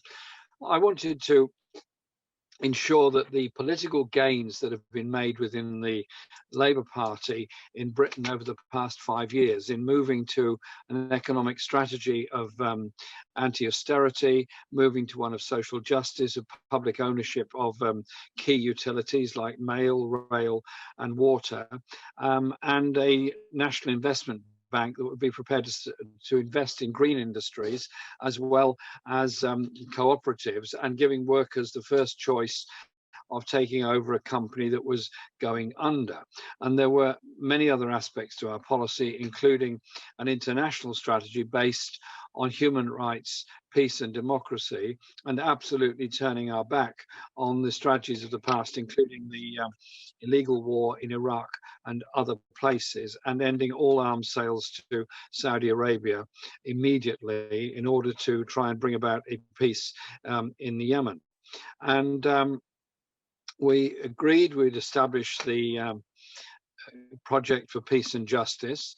We announced it in December. Very large numbers of people watched the announcement we made then and the messages we sent out. And then we had the launch event last Sunday, which was completely done online, and over 500,000 people watched it directly, and many, many more have watched it since then. And in developing this project, this is about a grassroots organization. It is about mobilizing people. It is about international solidarity. And there are many, many areas of campaigning one could do. But I think everyone on this call would agree that one of the problems we have in our campaigning is the way in which a small number of extremely powerful and wealthy people not just control major media, but also control access to social media to some extent through Twitter, Facebook, and Amazon, and so on. It's a very dangerous concentration of power that all of our access to each other is actually controlled by a very small number of very wealthy companies, all of which are based in the United States. And so our first area of work is on media. We're setting up a campaign around media. And as with all our campaigns, it's not designed to take over or supplant anybody else's campaign. It's designed to bring people together, support them, and move the thing forward in that way. So we're looking at media ownership, we're looking at media access, we're looking at news values, we're looking at the way in which the media can influence public opinion, the way in which Fox News, for example, has basically given enormous support to Trump over the past years, and the same way that the majority of the British media has given overwhelming support to the Conservative Party, and indeed has spent the last 5 years describing me in very unflattering terms in every conceivable way, but more seriously have attacked all of the policies we put forward as spendthrift and dangerous, policies they now support in every way, including one of our election policies was free access to universal broadband.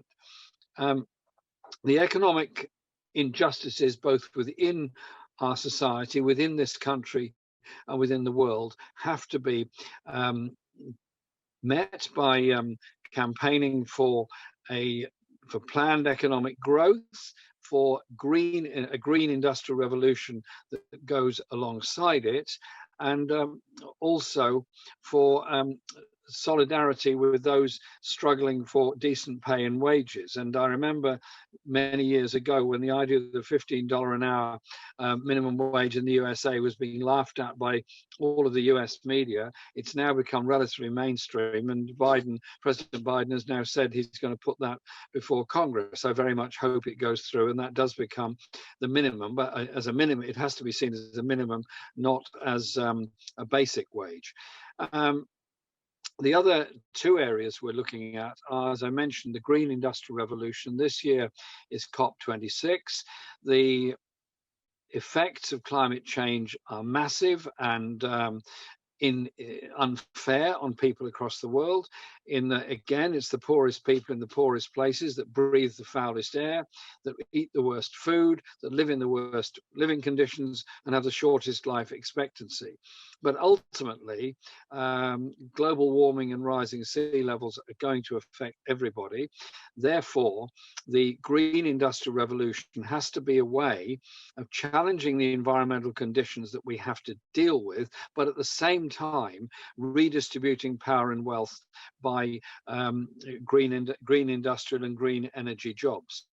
And the last area is on international justice, and that is looking at trade and its connection with human rights abuses and appalling levels of pay and working conditions in many producer countries, which Western Europe and North American economies basically rely on for what they are buying and what they're selling within those economies.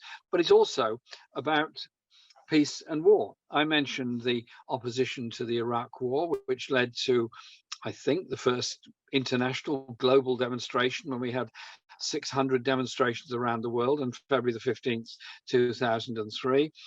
And we now need to do equal levels of solidarity on the war in Yemen as much as any other conflict around the world. But it's also about arms sales. There's been sales over the past 5 years of over $100 billion worth of weapons into the countries that are at war in Yemen at the present time. But there's also also the global ban campaign on nuclear weapons, and the Nuclear Non-Proliferation Treaty review comes up this year. So there's an awful lot of issues, but if we bring people together around these campaigns, not to demonize the poor, not to demonize refugees who are victims of environmental change, of human rights abuse, of victims of war, and are living in appalling conditions and subject to right-wing attacks against them in all parts of the world. There has to be solidarity with them. The far right have grown a great deal in the last few years. They've grown on xenophobia, they've grown on promoting the most vile forms of discrimination in every form, Islamophobia, anti-Semitism, and far-right racism. But when George Floyd was killed by the US police, the Black Lives Matter movement became something understood in a much wider context around the world. And anyone anywhere in the world who is being discriminated against, impoverished, or badly treated by the system, felt a sense of empathy with the Black Lives Matters movement. And that is where I'll finish. It's also about understanding history. History is a powerful weapon in schools. It's a powerful message. History can be a form of indoctrination into the supremacist agenda of European supremacy over the rest of the world, of white supremacy, or it can be instead a form of empowerment of where our knowledge comes from, where our ideas come from, and how we can sustain ourselves on this planet. We can only do it if we challenge the ideas of free market economics and the ideas that we can base an economy on production for war and injustice, when in truth, we should be basing our economic ideas on sustainable production and ensuring the reduction of inequalities all across the world. No change has ever come other than from the struggle of ordinary people that have forced that change upon political establishments. Our job surely is to bring people together to achieve those kind of changes. Thank you very much, Kalpana. Thank you, Jeremy, for that very comprehensive discussion. And I think, that whole question around history and the importance of education and what we do with history is something which really resonates across all the contexts we've been talking about across the world today. And, of course, again, the question of social media is so important because, it's become an alternative forum, but then, as you said, how do we deal with this corporate control and so on? I want to open it up now to questions. We have a number of questions already, and people can put them in the Q&A. I think we'll start off with several questions which are mainly directed to our first two speakers, NAVKIRAN and Kavitha, relating specifically to the Indian context. And then we have several questions which relate to Bolivia and the US. So I think we'll take them in sort of in groups. And panelists, do feel free to have a look at the Q&A icon at the bottom of your screen, and if there's anything you specifically want to answer, then obviously just pick up on that. So number of questions around the global coverage of the farmers movement. What do people feel about that? Navkiran, I don't know if you want to comment on that maybe. We've already sort of talked a little bit about this question of how activists at the farmers' protests are preparing to fight against any potential cases. And question specifically for Kavitha, to talk a little more about this question of going into dialogue with people about anti-minority laws and policies. This question from Savitri Headsman. And then how does the feminist and left movement in general prevent feminism and the struggle of the minorities being hijacked by the establishment? And the question of Kashmir, are left-wing parties in India also tied to the framework of nationalism, where they can only support autonomy rather than self-determination for Kashmir?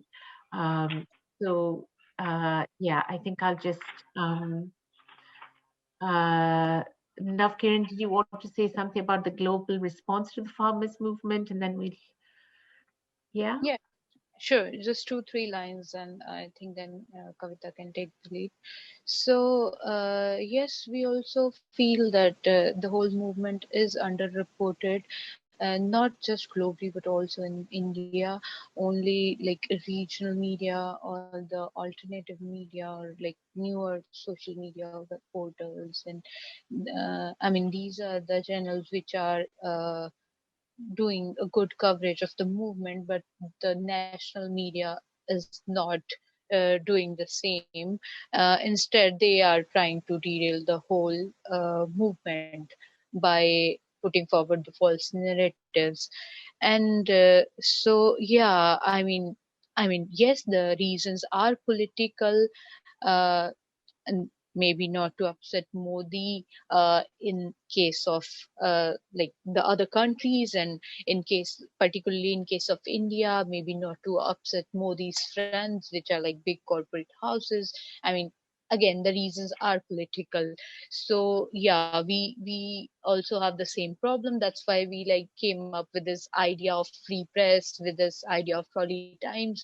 I mean, and also the response we received symbolized that, I mean, even people are feeling the same. So yeah, and talking about the second question, how the farmer activists are dealing with these I mean these chances of having fake cases against them, criminal charges against them.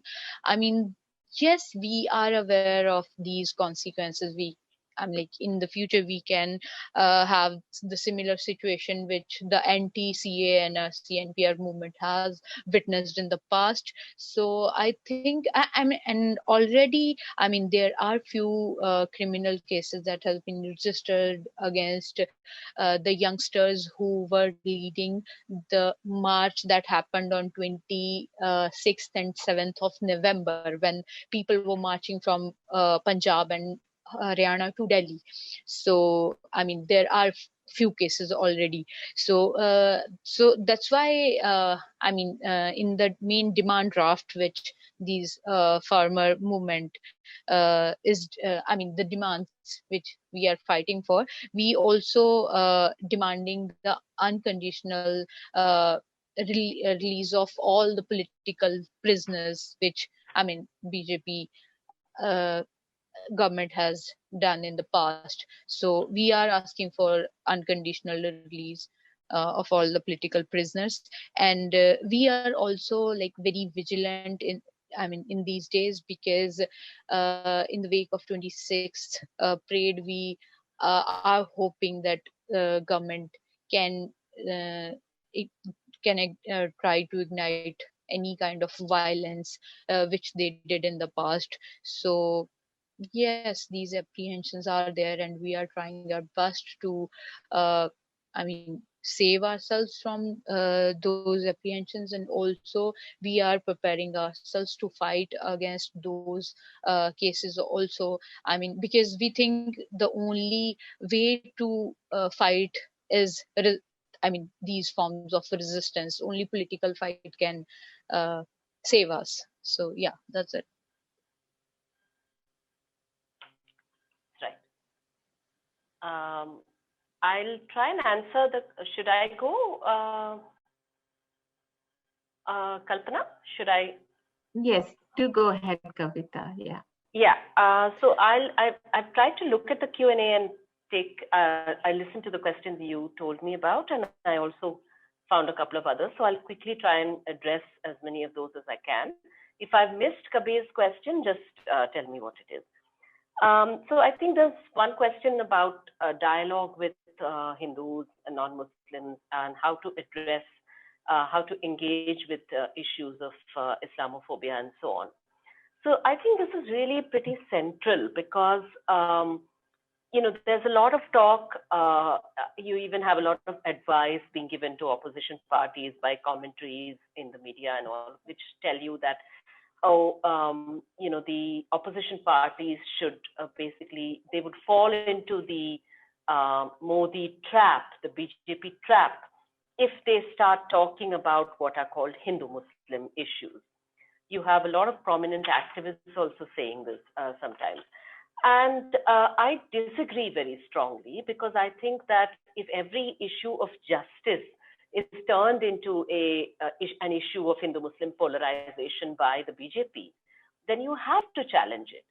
Right now you have this farmers issue and you have workers issues so many times, and these are issues of economic and social justice. And tomorrow, these same farmers, BJP will go to sections of these same farmers and tell them that your daughter, if you're a Hindu farmer in Western Uttar Pradesh, your daughter is falling in love with a Muslim man. And so, this is love jihad. And so you should vote for us so that we can protect your daughter from love jihad. So if you don't talk about these issues on your own terms, if we don't talk about these issues on our own terms, and I'm not talking just about the left alone here, I am talking because I do think that when it is an anti-fascist struggle, I'm not, while I think that a stronger left is very crucial to win such a struggle, I don't think that the left alone in the context of India today, for instance, is likely to be able to win the struggle all alone, right? So I'm talking about a larger opposition strategy also, where any political opposition that would like to be counted on an anti-fascist spectrum needs to be able to talk about these issues on our own terms. So to really talk about it in terms of women's autonomy, to contend with the fact that you have a younger demographic now, which is actually a democratic dividend. It's not just a demographic dividend. You have a younger voter base of younger people who are willing to think differently about issues of caste and patriarchy and communalism. And it's important to go talk to them. It's important to talk to workers and farmers and so on, not only about why it is morally wrong to be Islamophobic, but also about how that affects the interests of workers and farmers as workers and farmers. There are so many ways of doing this, and I think that we have to do that. There's a question about Kashmir, and I would think that even about Kashmir, I think I would address it in the same way that I addressed this first question, which is that you're looking at a situation in India where where people's information about Kashmir is largely derived from a media onslaught, where electronic media, especially television media, is basically filling you with all kinds of hatred and all kinds of fake news about Kashmir. So basically, the question is not so much about I think that the question is framed in a way which is not really relevant to the situation here now. Here you have to find a way in which to talk about Kashmir to people and try and get them to understand what exactly is happening there, what people are asking for there, and how the history of Kashmir itself and the Kashmiri movement itself needs to be seen, right?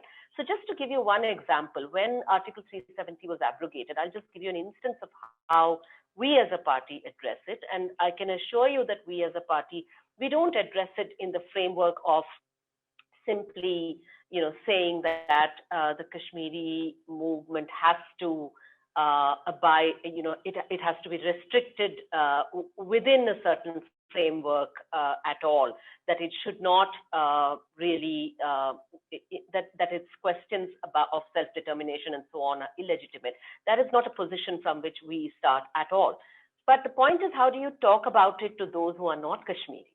So what we did was to hold meetings in villages where you had migrant workers who had returned from Kashmir and who had gotten not only very good treatment over there, far better than migrant workers tend to get in a lot of Indian states, but also they were getting a much higher wage there. They would call this their own Dubai, which is closer home and much more friendly. So they had also been summarily evicted the minute the 370 was abrogated. So we talked to them about how did they see Kashmiris, and then how does the media talk about Kashmiris? And we realized that when you have migrant workers talking about what azadi might mean for a Kashmiri, what azadi might mean for a Bihari worker, then you really get talking about what these things mean, and there is space to talk about facts rather than simply propaganda. And there's a question about feminist issues and so on being hijacked by. I wish we were in a position like that right now. I don't think we are anywhere. We don't have a problem of this kind right now at all here. Governmentality and governmental feminism and so on is not a thing in India. It hasn't been even before the Modi regime. And with the Modi regime, don't ask.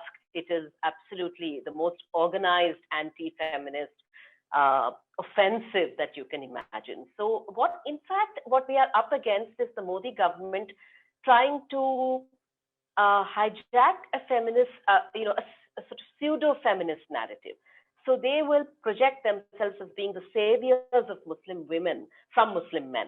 So this is a particular kind of Islamophobic spin to which they claim to be feminist, but which is not feminist at all, not even in the actual policies that they are passing, like criminalizing, an illegal attempt to divorce a woman. Now, the point is that deserting wives without divorce, this is not something that Muslim men alone do. It's just that in Islamic personal law, there is a word for it in terms of instant triple talaq, because they have a Islamic form of a legal divorce as well. And so it would be, good enough to say that this doesn't have a legal recognition and sanction. Instant, just declaring talaq 3 times is not legally recognized. This would be fine.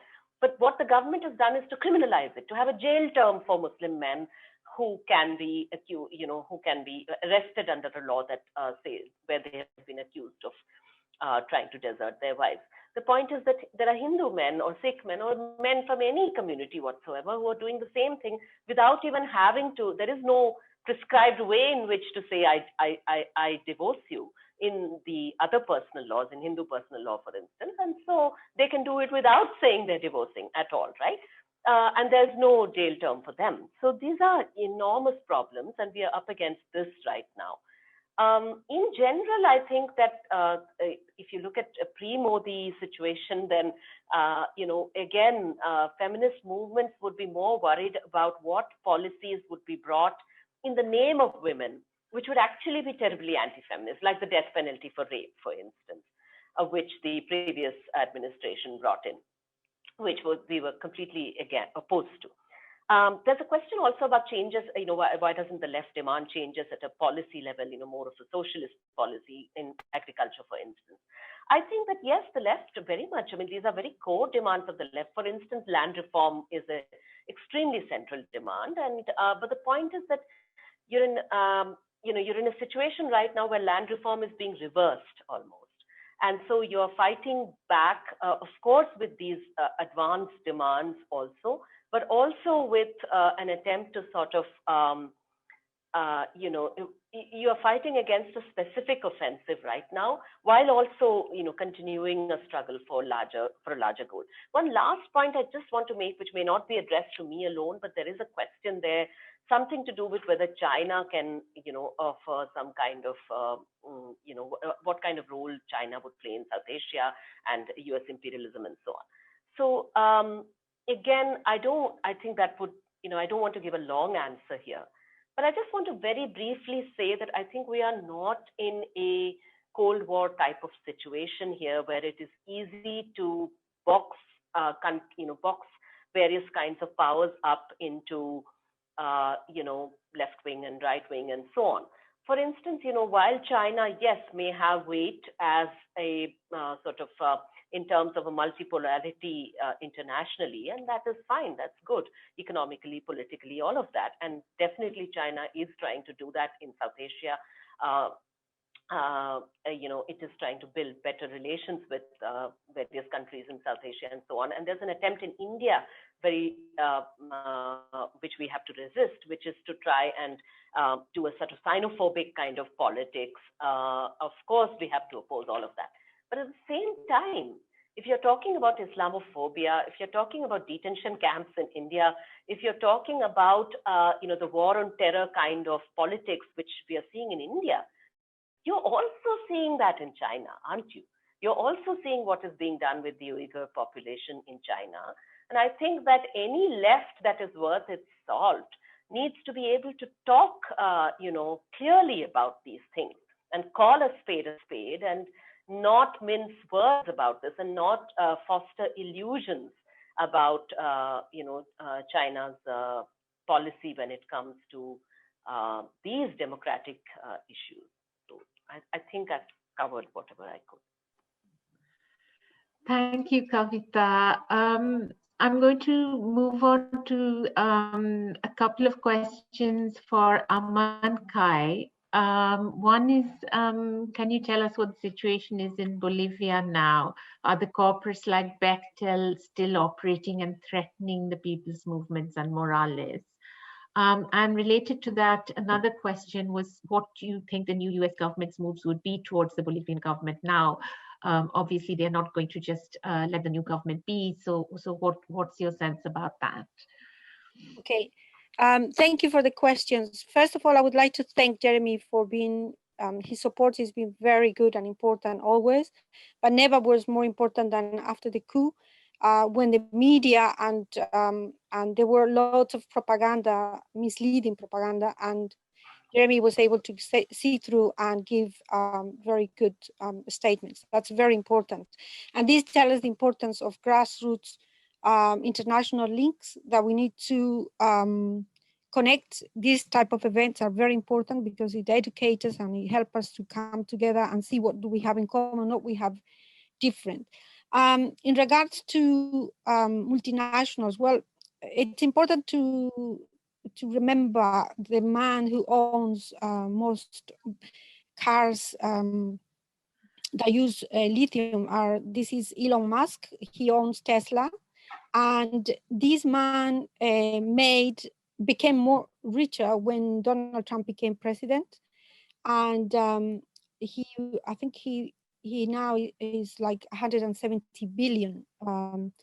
He's a billionaire, and so there was a tweet, he sent a tweet saying something like people didn't need all this help or something like that. And people said, well, you know what people didn't need? People in Bolivia didn't need a coup. And so you could get benefit from the lithium. And his answer was, we will coup whoever we want, deal with it. The arrogance of these type of people, billionaires that they are disregard human life, and they are the ones at the end of the day who call the shots. And he supported Donald Trump, although Donald Trump was against, he didn't think there was climate change. And Joe Biden does think that he's going to do something to implement against climate change, and that means moving to electrical cars. So this means that Elon Musk and Joe Biden have more things in common, than he did with Trump. So ultimately, it's going to be up to the international community to help us to stop people like Elon Musk to benefit from natural resources and destroy Mother Earth. And basically, we understand in Bolivia, we understand that our natural resources are always needed for different reasons. We have oil and other things, but if we want to keep it for the benefit of the people, we have to come together. We have to overcome all this propaganda. I mean, at the moment you're talking about marriages, mixed marriages in India. But in Bolivia, what they did is they accused of horrendous crimes to Evo Morales, like they even mentioned pedophilia. They don't do it outside Bolivia because they know that propaganda wouldn't stick, you know, all that mud wouldn't stick, but they do it in the country. And we had to overcome a lot to be able to come where we are. And we will continue to mobilize, we will continue to work, but at the grassroots level, because the media, in Bolivia, we don't trust the media at all. So we need to continue working at this level. Thank you. Thank you, Amankai. I'm going to move on now to the last set of questions for KSHAMA and for Jeremy. A couple of questions for KSHAMA. One is, are you able to see any movement in the socialist alternative gaining influence in other cities in the US? And also, do you feel that left parties can do things differently or better to attract more Black and ethnic minorities towards socialism and against capitalism? There's also a question about the Amazon tax, that what can it be extended to other countries? And then I'm going to hand over to you in a second, but just to say, a couple of questions which I think it would be good if Jeremy could answer. One is about solidarity action, from what kind of solidarity action is relevant in terms of anti-fascist movements. Of course, you know, a number of them are represented here. South Asia Solidarity Group is very involved in supporting the movements in India, which we've heard about. But it's something which I think it would be nice to hear about the peace and justice project in that context. And Nadeem has in fact asked, how can we be active in Jeremy Corbyn's new peace and justice movement? So yeah, KSHAMA, if you'd like to respond to those questions, please. Thank you for the questions. One of the questions was, are we able to see any movement in the socialist alternative gaining influence in other cities of the US? And of course, also the corollary question about the Amazon tax internationally. I mean, we already saw how right after we won the $15 minimum wage in Seattle, where, you know, Seattle was the first major city to win it because of our movement here, the 15 Now movement that Socialist Alternative launched here, we saw that victory actually become immediately contagious. And this is actually what the ruling class fears. You know, working class victories inspire other working class victories. And so we saw $15 an hour being won in dozens of cities. In fact, right now in last December, in the same election that, so Trump, for example, won Florida handily, that same state, some of the same voters actually voted in a $15 minimum wage. So that victory is still gaining ground. Now that is putting pressure on the Biden administration and the Democrats in Congress. But right after we won in Seattle, we won a major victory for $15 an hour in Minneapolis, which was led by many workers, actually many workers of color from the Somali community were part of it. And it was also partly led by members of Socialist Alternative there. But I will also say what's exciting about this is not all the victories in all the dozens of cities that won 15 were just exclusively led by Socialist Alternative. Actually, our experience has shown that you know, they have been taken up, these examples have been taken up by working people led by other organizations, by left trade unions, and they built their own movements. This is what's so exciting about it. Similarly, the Amazon tax that we won last year has already started inspiring struggles in other cities. We have a city called Burbank in California that has now just won, a left council member just won an election, and he, alongside SA and other forces of the left there, have now launched an Amazon struggle there because there's an Amazon warehouse there. There's a struggle going on now in Pittsburgh for a similar, you know, Amazon tax is basically a tax on big business. So such efforts to tax big business are now gaining momentum in other cities as well. And, you know, the $15 victory that we won several years ago, that did inspire movements in the United Kingdom, actually, and also other countries. And I have no doubt that the Amazon tax struggles and its victories can inspire similar global struggles. And in fact, one last thing I'll say on that is it's tremendously urgent. I mean, given the crisis of the pandemic, you know, we're seeing this incredible sort of the complete dysfunctionality of capitalism, where as millions and millions of people have been made unemployed, small businesses have been destroyed in an unprecedented manner, to an unprecedented degree, and at the same time the billionaires are amassing trillions of dollars. So undoubtedly this is an urgent struggle. The question about left parties and socialist parties attracting more Black and ethnic minorities and how that can be done, I think this is a very, very important question. First of all, I would say the left broadly and socialist organizations particularly need to play a central role in fighting for the needs of the Black working class. In the United States, obviously that translates into the struggles of the Dalit community and women and other communities, including the Muslim community in India. I mean, these questions can be mirrored similarly in different countries. And in the US, for example, it is extremely important that the left play a role in the Black Lives Matter movement. And that's why it's really important that Socialist Alternative, my council office, fought alongside the Black Lives Matter movement at every stage. In Minneapolis, where the George Floyd protests broke out originally in the summer of last year, our union members, Socialist Alternatives union members in the Transit Workers Union, including our member who is the president of that union local, took a lead in preventing buses from being used for the arrest and transport of Black Lives Matter protesters. I mean, that's an example of how you really build solidarity. I mean, genuine solidarity on the issues of oppression. Our postal worker member in Minneapolis was in the national media saying, in reference to the police station that was set on fire by angry activists who were justifiably angry, he said a building can be rebuilt, but the lives of those murdered by the police cannot be restored. And here in Seattle, as part of the Black Lives Matter movement and my office and Socialist Alternative being integral to this movement, we passed the first in the nation ban on police use of all weapons like tear gas, rubber balls, rubber bullets, blast balls. I mean, really heinous weapons that are being used against peaceful protests. And unfortunately, even though the city council is a majority women council and it's a super majority women council and a majority women of color council, believe it or not, that's what we have now.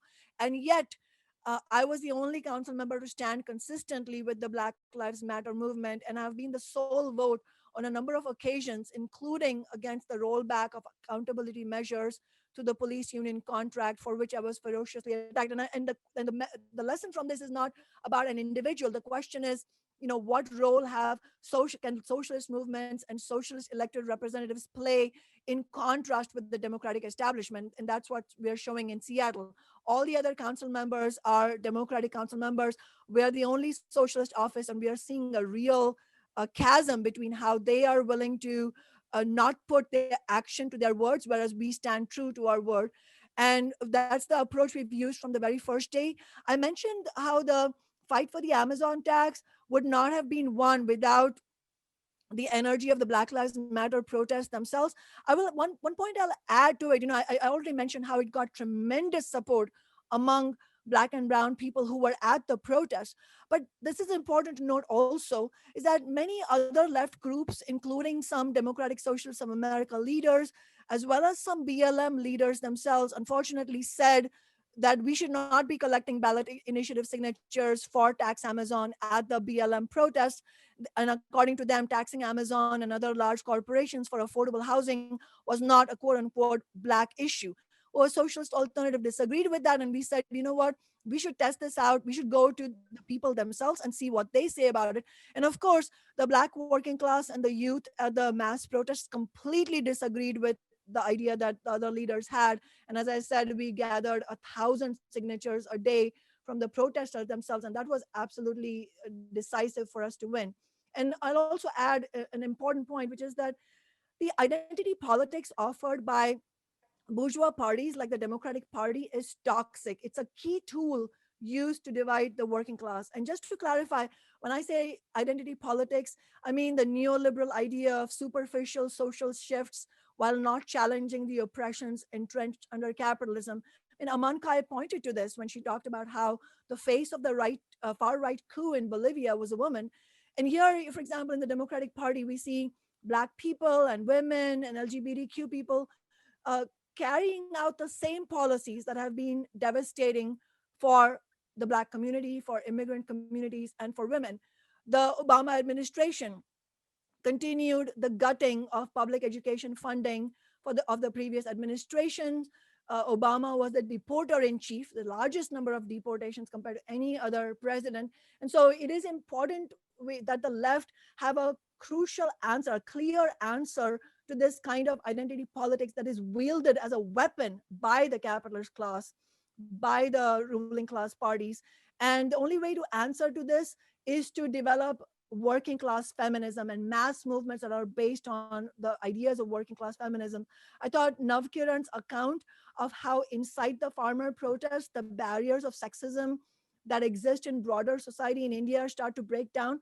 That was extremely important. We saw similar accounts from Tahrir Square in the Egyptian revolution in 2011. And of course, in the US last year, we saw how the Black Lives Matter protests were multiracial and working class in nature.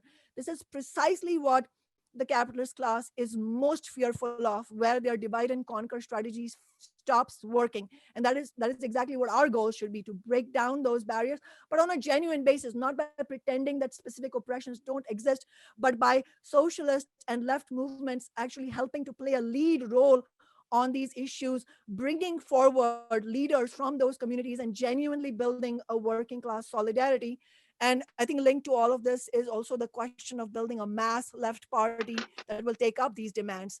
And just for example, I'll say, the elected civilian oversight board with full powers over the police, that's a very important demand in the United States that needs to be taken up by the left. Thank you. Okay, thank you, Kshama. And we've run over quite a bit, but I think that's a reflection of all the excitement and energy around this panel. I'm just going to finally hand over to Jeremy. There's a couple of questions which I think you might want to answer about solidarity action and also about how people can get active in the project. Thank you very much. And if it runs over, that's because people have got a lot to say, which is good, and that's very healthy. I have to say that until about a year ago, the idea of a Sunday afternoon international call with people from literally all over the world talking to each other in very much the same language and understanding would have been thought of as very unusual. The one thing we've all learned during the corona crisis is that the technology is there to have these kind of discussions and meetings. And after COVID, I think we should carry on with that principle that all our meetings should also have an online facility as well, because it has enabled many people who, because of caring or disabilities or any other particular issues, cannot get to physical meetings and have often been excluded from our discourse and debate. So I think we should just think on that. The Solidarity Campaign around the world for the Amazon workers was well done, Progressive International and others who put that together. And the campaign for unionization of Amazon warehouses in different places is very important. Hang on, I've got a phone. I'll just... Hi, can I call you back in 2 minutes? Okay, I'll see it now. I'll call you back in 2 minutes. Okay, I'm on the call.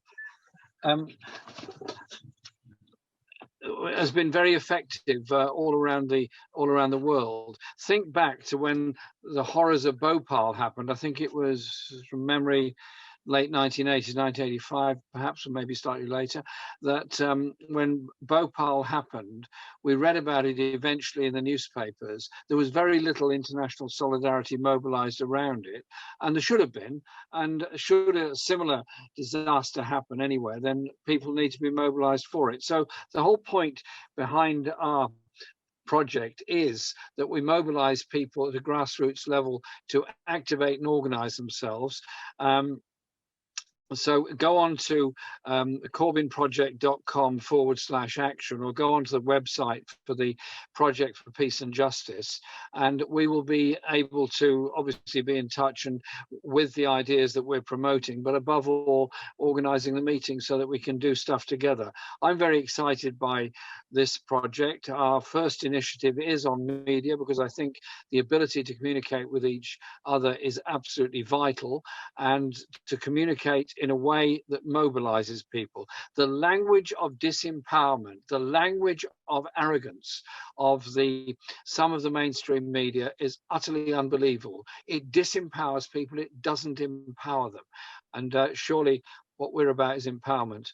All the great changes in the world, every independence movement, the abolition of slavery, so many other of the great campaigns globally have always started from the people that are most affected, poorest, and because of their organization, those changes came about. And so I was really impressed with the discussion that KSHAMA was just having about how politics isn't just about elections. Elections are important, and gaining those positions is obviously very, very important. But you gain those positions essentially once you've mobilized people on the issues and the causes and challenged racism, challenged patronage, and challenged patronizing attitudes. And so I think today's call has been really interesting, and thank you very much for inviting me to it. And I guess we're going to all be in touch with each other a great deal. Thank you. Thank you very much, Jeremy, and thank you to all our amazing panelists today, KSHAMA, AMANCAY, Kavita, NAVKIRAN. It's been a really, really interesting discussion where we've really managed to, I think, engage with each other, across borders, which is what we wanted.